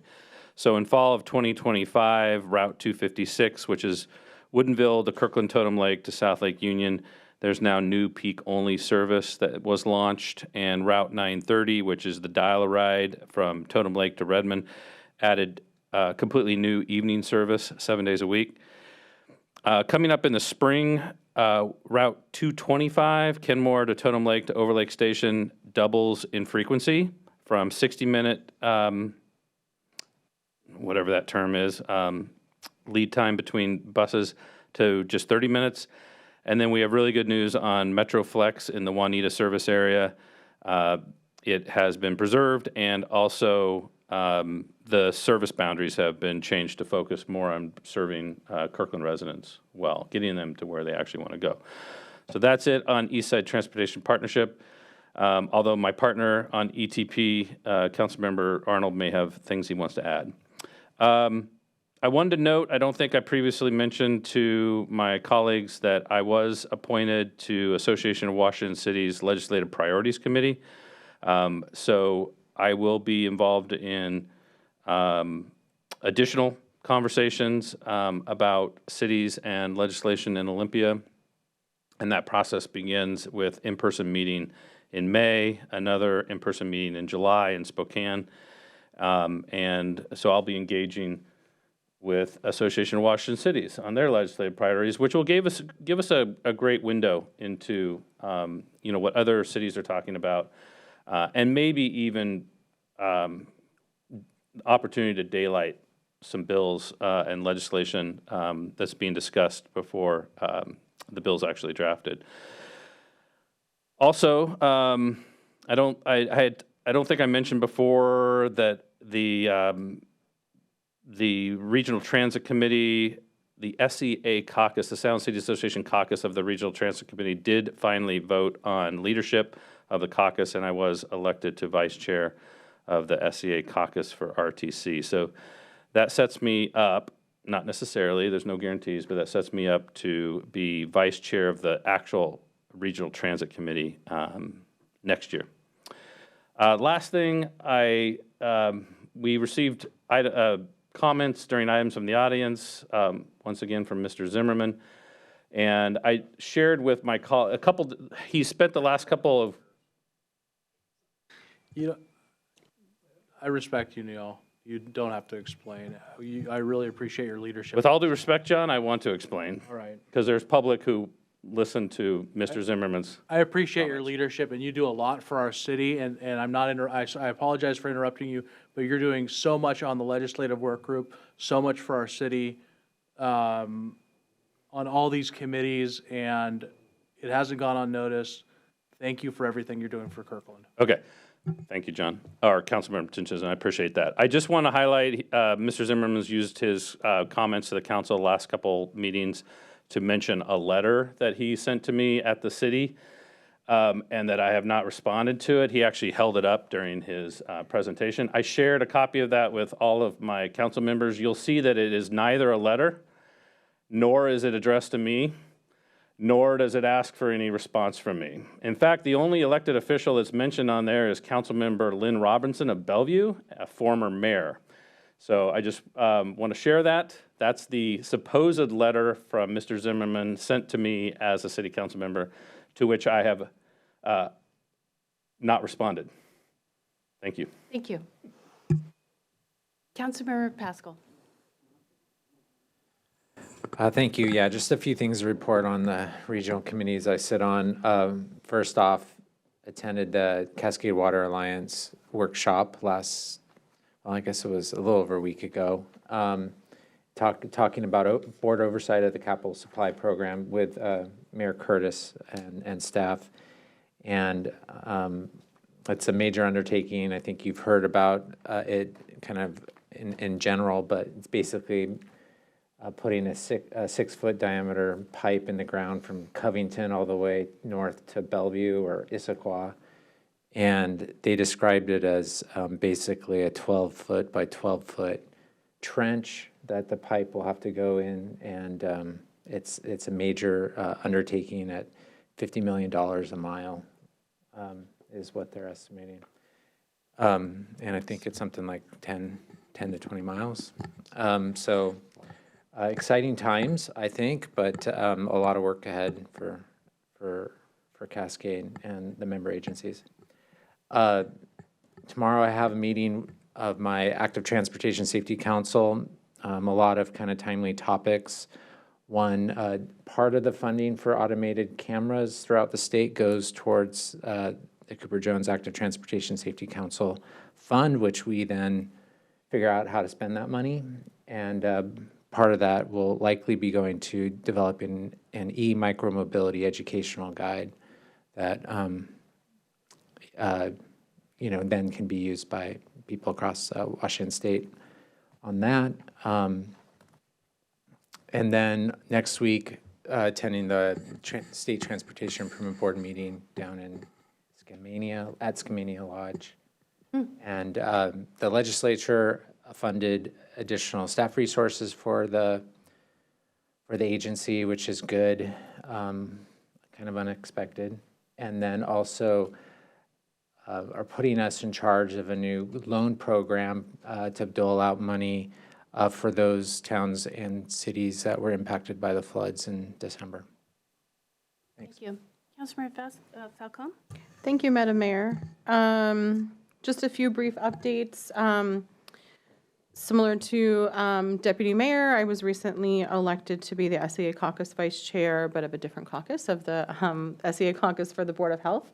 So I'm looking forward to beginning that role on Thursday at our next meeting. Also looking forward next week to the joining Mayor Curtis at the Arch Council of Elected Officials on the 26th. Sad that it conflicts with the Schools Foundation annual event, but happy to be there. Also really looking forward to the Tool Lending Library event on March 31st. I hope that that some of us can make it to that. It's any organizations or community members who are interested in learning more about and potentially partnering and participating in that are invited to attend that. Also received an invitation that I sent to some staff that I'm happy to share with my council colleagues as well. We got a briefing at the last Washington State Affordable Housing Advisory Board meeting about the progress on the Department of Housing Task Force. Those who may not be aware, the state is working on starting up a new Department of Housing, and the task force has begun its work last month, and they are meeting monthly, and one of the things they are doing is conducting a survey. And so it says that anyone who is interested in participating in the survey may. It takes about 15 minutes. They are not collecting identifying information, and the responses are due by April 26th. So I'll share that along for anyone who's interested in sharing their thoughts about housing and the future Department of Housing in the state of Washington. Thank you. Thank you. Councilmember Prim? So I stopped by the Houghton Neighborhood Association, which was great to see. It was great to see all the community members that were so engaged. They had a lot of very thoughtful questions. Jim joined me, as well as Councilmember Pascal. So it was a really nice event. I also represented Kirkland last week at the South Cities Association PIC meeting. Just as a very quick background, King County Transportation District is proposing to pass a 0.1% sales tax across King County, and we're originally planning on allocating the entire amount that they would get from that tax to unincorporated areas to improve roads due to the floods that we've seen in the community, and there's definitely a dire need to get those things fixed or to get those roads fixed. However, given that Kirkland contributes a significant amount in sales tax, we wanted to make sure that a certain percentage of that tax be provided and allocated for transportation costs in Kirkland. So we did edit a letter that would represent all of SCA to be sent to the King County Transportation District to ask for a very specific percentage that would then be allocated to the cities. We were the only city out of 32 cities to actually submit our comments before the meeting. And thank you to Adriana for all of her help on doing that and helping us get there. And after a lot of back and forth with all 32 cities, we actually were able to put that sentence in the letter, which was great. And I know, Councilmember Black has been doing a lot of work as well in different forums to advocate for a pass-through funding into Kirkland. So we'll see where they land. I know that King County Transportation District will be meeting, I believe, this week to start discussing this tax, but we'll see how that goes, keeping our fingers crossed. And then the third thing I wanted to mention was we have a new global credit union that's opened up in Kirkland. So I attended their ribbon cutting, and it was my first ribbon cutting. So it was a lot of fun, and it's just such a positive experience to see new businesses open up in Kirkland and choose Kirkland as their home. So a wonderful time. Thank you. Thank you. Councilmember Arnold? Thank you. On Wednesday, March 4th, I attended the Sound Cities networking dinner, and the presenters were the Seattle FIFA World Cup organization. Lots of great questions for them. They're getting excited. It is less than 90 days before the World Cup begins in Seattle on June 15th, which will impact the entire region. As you might expect, it's very dynamic with lots of things happening nationwide and internationally right now. One thing I will note that came out of the conversation is that they will be hosting every other day calls for elected officials to join to provide updates during the event. So stay tuned for that. On Wednesday, March 11th, I attended the MSWAC Solid Waste Advisory Committee. You saw email from Stacy Auer, a new staff member that came from Redmond originally with lots of experience in solid waste, but wanted to highlight that the Houghton Transfer Center will be opening late this Sunday. It'll be opening at 11 o'clock.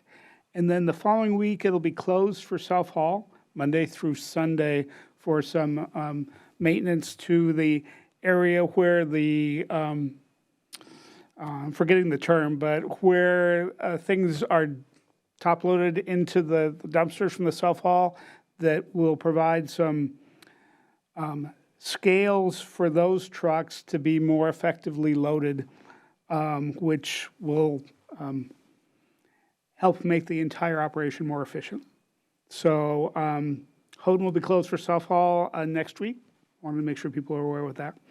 Upcoming on Thursday is Conversations with Council at 4 p.m. at North Kirkland Community Center. Councilmember Prim, Councilmember Pascal, and I will be available for your conversation and questions. Looking forward to that. Thank you. Thank you. Councilmember Tim Chisholm? I attended a Public Records Act and email training with the city clerk, and it was a wild ride.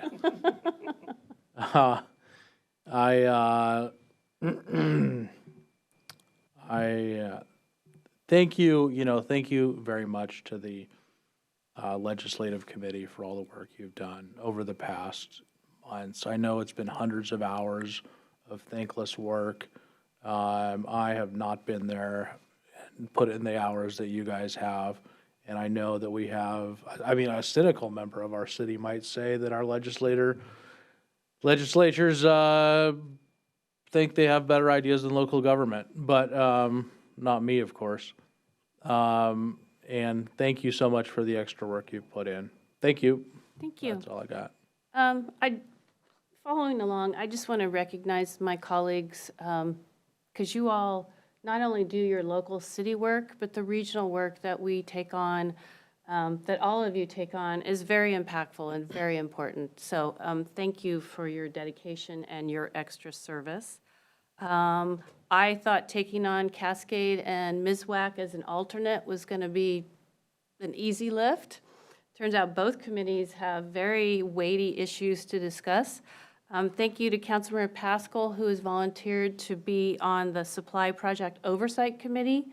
So he will be on the committee that's making the decisions about this 12 by 12, 20-mile trench. So thank you, Councilmember Pascal.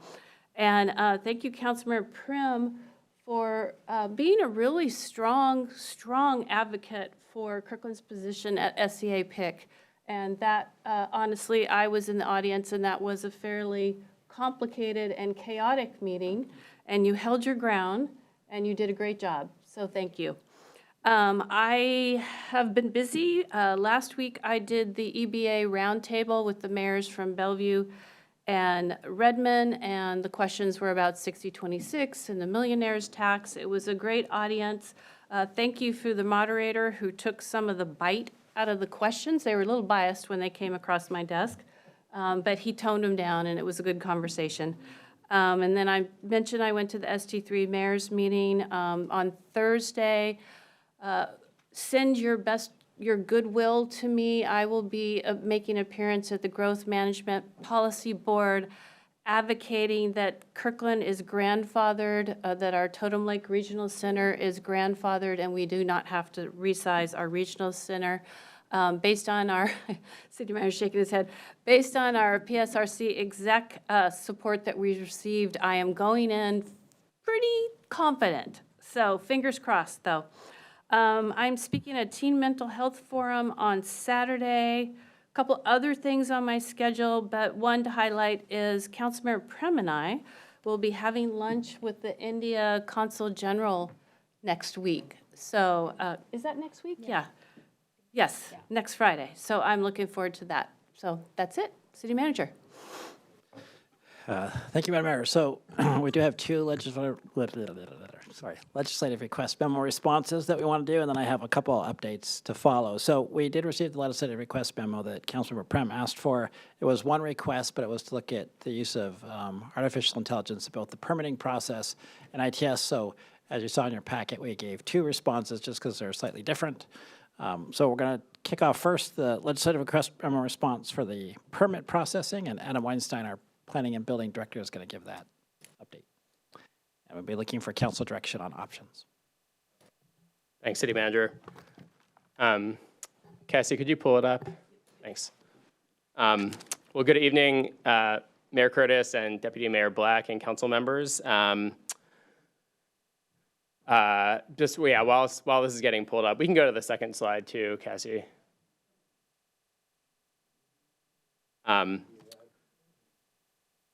You'll see, on this slide, it's just about to pop up. There's a photo of our zoning code from a couple years ago, printed out. Thousands and thousands of pages long, and I think this illustrates sort of the promises and the challenges of AI in permitting. The 1942 zoning code, the first one that was adopted, was like 12 pages long, so just in comparison. Couple thoughts about the options here. First, really appreciate the opportunity. Thanks to Councilmember Prem for suggesting this LRM. This is something that we've been looking at for the last year. We've been talking to a number of consultants who are in developing AI tools, as we speak.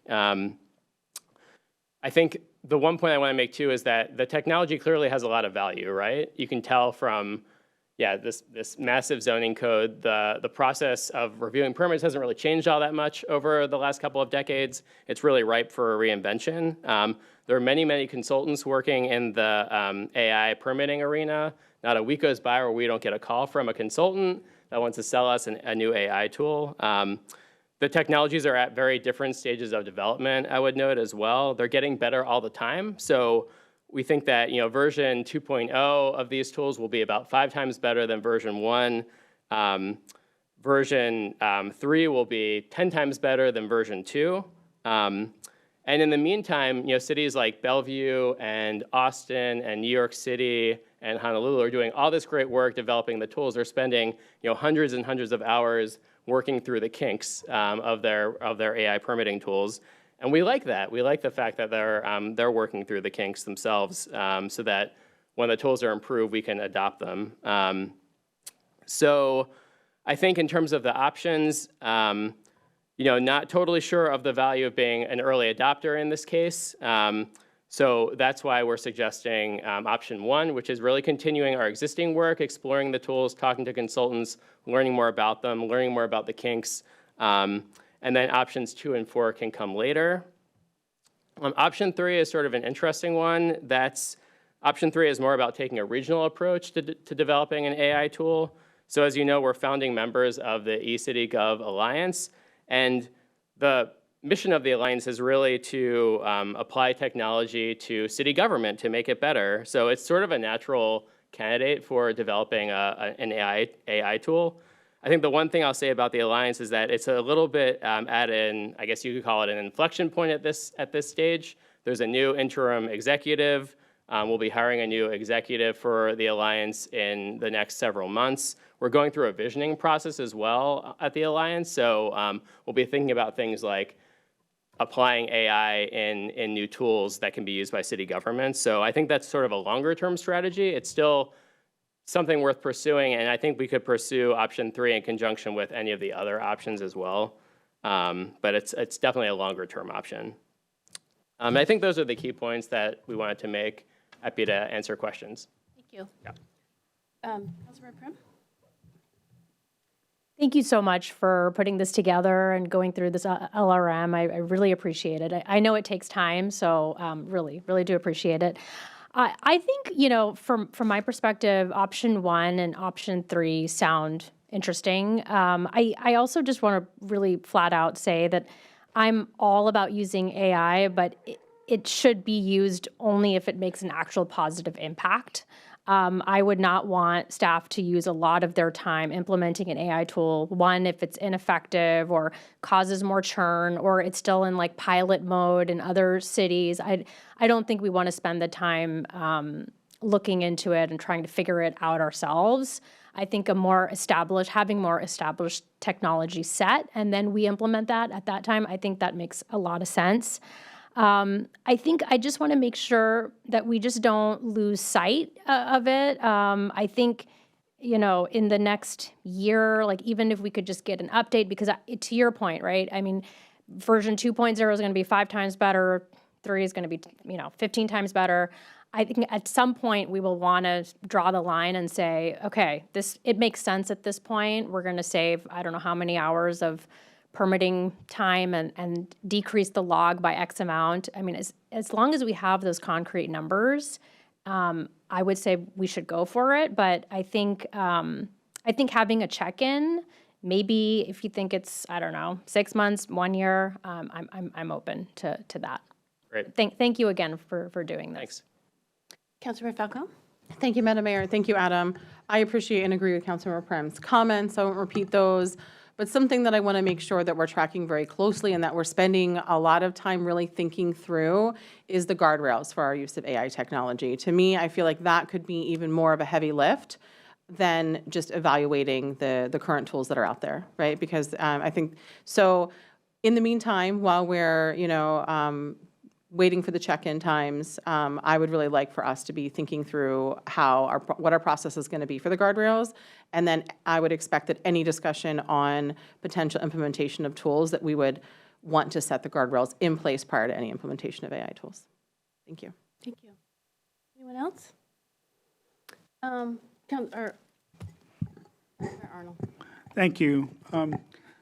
I appreciate your observations, Adam, and I do think things are improving exponentially, but I also think they're moving fast. And so I am in favor of wanting to have a service package that we talk about for the 2027-2028 budget, because I do think that we would want to pursue something in the next 2.5 years. Things are going to change pretty fast in the next 2.5 years. And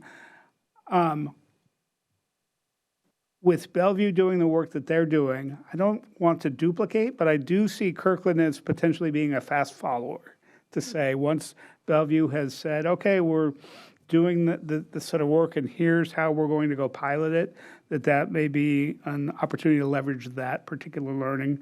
So while I'm not ready to jump in immediately, I do want to have this discussion when we talk about the budget in the fall. Thank you. Thank you. Anyone else? I want to thank Councilmember Prim for bringing these LRMs forward, just because it helped educate me and the public on the complications, the tools. AI did come up in the roundtable discussion with both Bellevue and Redmond doing a lot of R&D. And of course, as Mayor Bernie put it, we've got to explain to planning what planning people do to software people. And we're not there yet. I was going to vote for option 1. I am intrigued by Councilmember Arnold's suggestion that we at least do a budget item for option 2. So it's going to be interesting how we navigate this vote. Anyone want to try to make a motion? Oh, Councilmember Tim Chisholm? Well, I guess I'm in favor of option 1 unless there's more discussion. Okay. Anybody else? Councilmember Arnold? And just a clarification, the option 2 that was in the packet was saying including a placeholder in the budget. I'm not yet at the point to say, let's put money in the budget, but our process has been, there are a number of service packages that we choose from. I want this to be one of the options that we have a chance to look at. Hopefully that could be something dealt with separately. Maybe that simplifies things that we say we want to move forward with option 1 to this LRM. Thank you. That's super helpful. I had the same thought. So why don't you go ahead and make the motion? Thank you, Mayor. I would like to move that we continue the existing process and pursue option 1 for this LRM. Thank you. Need a second? I'll second that. Thank you. Can I ask a question? Sorry. Sure. Okay. Oh, wait. It's been moved by Councilmember Arnold, second by Councilmember Tim Chisholm to move forward to option 1. Any discussion? So if we were to pass this, though, it would only be 1? So we wouldn't do 2, 3? As currently stated, correct. But you can make a second motion afterward. Okay. So any further discussion? Question is on the motion to move forward with option 1. All those in favor, please say aye. Aye. Any opposed? Motion carries 7-0. Councilmember Prim. Well, I do want to pursue the number 3 if that's possible, because I think we're already pursuing it, aren't we? Yeah, Councilmember Prim, I can respond to that. So I think the issue with the Alliance is that AI is definitely something we'll be discussing over the next couple of months. Whether all of the members agree, right, usually by consensus, that we should be pursuing an AI tool through the eCity Gov Alliance is yet to be seen, I think. So I guess what we could commit to is definitely having it be part of the conversation with the Alliance. It's just the outcome is a little bit uncertain at this point. And that would be part of option 1 then? So that would include within option 1? Yes. Okay. Yes. Got it. Thank you. It will happen naturally. Sorry Yeah. for the confusion. Don't apologize. All right. City Clerk, did I do something wrong? Madam Mayor, I just want to clarify for the record that Councilmember Prim did vote no on the previous motion, and the vote was 6-1. Thank you. Thank you.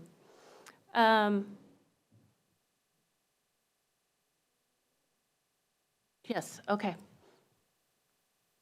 Deputy Mayor, were you trying to get my attention? Only for the clerk's question. Okay, thank you. I missed that, thank you. All right, I think we're done with that. We'll move on to the next LRM. Thank you, Adam. Thank you. All right, so Jennifer Palmer, once again, our Transportation Engineering Supervisor, is going to join us, and she is going to give us a brief overview of the response on the LRM related to using AI in the Intelligent Transportation System. And again, we have several options with the staff recommendation, so looking for direction from the council.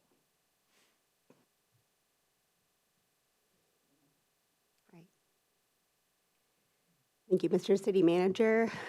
Good evening again, Madam Mayor and Council. I just have a couple of slides, just one restating the request, which we can move on from, but we wanted to explore options on how to integrate AI into ITS and traffic signal systems. This was proposed by Councilmember Prem on the February 17th meeting. So we have three options for you in the LRM. The first one is basically maintaining the status quo, which is we have staff assigned to evaluate that ITS plan, figure out what we have implemented, what's left to implement, is what's left still relevant with emerging technologies, et cetera. And we propose to return to a future study session and tell you about all the really cool stuff we're doing in the realm of traffic signals, and how AI can integrate into that in the future potentially, and tell you about what we found in that assessment of the ITS plan, our planned improvements, and just more information on how our traffic signals run right now, about what our neighbors are doing. I arranged for a tour of the Bellevue Traffic Management Center last week. Staff and I, our traffic signals team, went down. Sarah joined us as well. They showed us all the really cool stuff they're doing for their Safer Signals pilot program, which was funded by a federal SMART grant in the last few years. They're working on a lot of really cool stuff, and so we would love to come and tell you more about it. So that's an option one, is that we propose to come back to a study session, give you more information, hear your feedback, and figure out how to proceed from there. And then option two would be to initiate a pilot project, and option three would be to fund a study on AI and ITS. Thank you. Councilmember Falcone? Thank you, Madam Mayor. I'm just going to repeat, because I think it's so important what I said for the last LRM, just the importance of, I would expect during that study session that we would have a discussion on guardrails, or at least have a placeholder that we're going to be talking about it at another time. I just want to make sure that that conversation goes hand in hand with the technology for AI, and also just for the ITS plan in general, with increased community sensitivity to images and how images are handled, needs to be part of that discussion as well, please. Thank you. Councilmember Pascal? Yeah, thanks. So a couple thoughts on this. One, I think we should always be looking at technology and how that can improve efficiency and safety in our transportation system, and I know that we do that. I appreciate this being raised. I think it's something that we, could be all better educated on. I think it's a rapidly changing, field in terms of technology in transportation.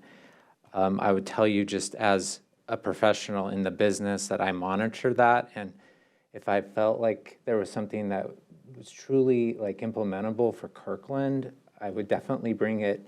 There's no reason I would not try to advocate for it. I just haven't seen something that's really worthwhile yet to that Kirkland should lead on. I do see these bigger agencies like Bellevue and agencies across the United States that we have the opportunity to work with on some of these great, interesting projects, really doing the research. That's mainly through federal grants like the SMART grant, and a lot of our ITS infrastructure is actually funded by federal grants. So I just say that let's keep working and following and talking. That's why I like option one. And if we see something that is going to work, that we pursue those federal grants, because those grant programs are viable pathways if you have something that's truly an implementable project that benefits the community. So I would choose option one. Thank you. Thank you. Councilmember Prem? I would also vote for option one, but I do think we just need to clarify within option one that we would do a full assessment of existing ITS as well as look into AI. I would just want to put that in in option one. And then the second thing is I just want to clarify that I believe that the June meeting was in regards to ITS and like the expansion of ITS, right? I think like fiber, like whether we would expand fiber optics throughout the city and different arteries. Our intent for the June meeting would be basically a council update. So we're not asking to expand the system. We want to tell you about what's in the system and where it is and things, and what the planned improvements are. So it's not necessarily expanding the fiber network per se, but we do want to tell you about the improvements that are in motion now that will be built in the next couple of years. But it's less exciting than you think. It's like switching out a controller cabinet, which I find very exciting, but I understand if it's not actually that exciting to most people. All right, thank you. Yeah, I make a motion to approve option one with the addition of AI in the language. Been moved by Councilmember Prim, second by Councilmember Falcone to choose option one with the addition of AI. Any discussion? All those in favor, please say aye. Aye. Any opposed? Motion carries 7-0. Thank you, Jennifer. Thank you. All right, City Manager, back to you. Okay, thank you. 3 quick things. So one, you had a conversation during a special presentation, which is an interesting thing. So I just want to confirm so we can make sure we got the extra. I want to confirm council wants option B for Marina Park. That was a study session discussion. Option B is the one that keeps the park open. So I got a lot of head nods there, but I want to confirm that Councilmember Arnold's suggestions for looking at the HCT study and expanding it to look at Redmond to Totem Lake is something that the full council wants us to advocate for. And then finally, I want to confirm what Councilmember Arnold asked for about supporting Issaquah's letter about line 4 in the various forums, just to make sure that everybody's good with that. Since, like I said, it was during a special presentation, it's not the normal time we take action. So, Councilmember Arnold. One thing is, I was looking at my calendar ahead. We will be meeting before the next ETP meeting, so we should be able to look at language of that letter. Thank you. Thank you. Then finally, as Councilman Prem noted, we do have a King County Transportation Benefit District meeting. I think it's this Thursday. I believe Deputy Mayor Black is going to be able to attend and testify. So we just wanted to note we're going to modify the testimony slightly that we had before and advocate for the Kirkland and SCA position at that meeting. So as long as there's no objection to that, that will be what we do next. Okay. And then finally, I want to note that next week, next Wednesday, we have our 4th Annual Women's Leadership Summit, founded and spearheaded by our Public Works Director, Julie Underwood. And we have over 120 people registered at this point. And one of the folks that we're going to have come is our very first woman county executive. Shannon Braddock is going to come and speak to the group, talk about her decision to be executive and to be an interim. And so we're pretty excited about that. So just want to note that because it's a fabulous opportunity, especially in Women's History Month, that we get to talk about this. And then finally, I want to ask the council if you have any other calendar changes before we wrap up. Does not look like it. Okay, that's all I have, Better. All right. Thank you, everyone. We are adjourned.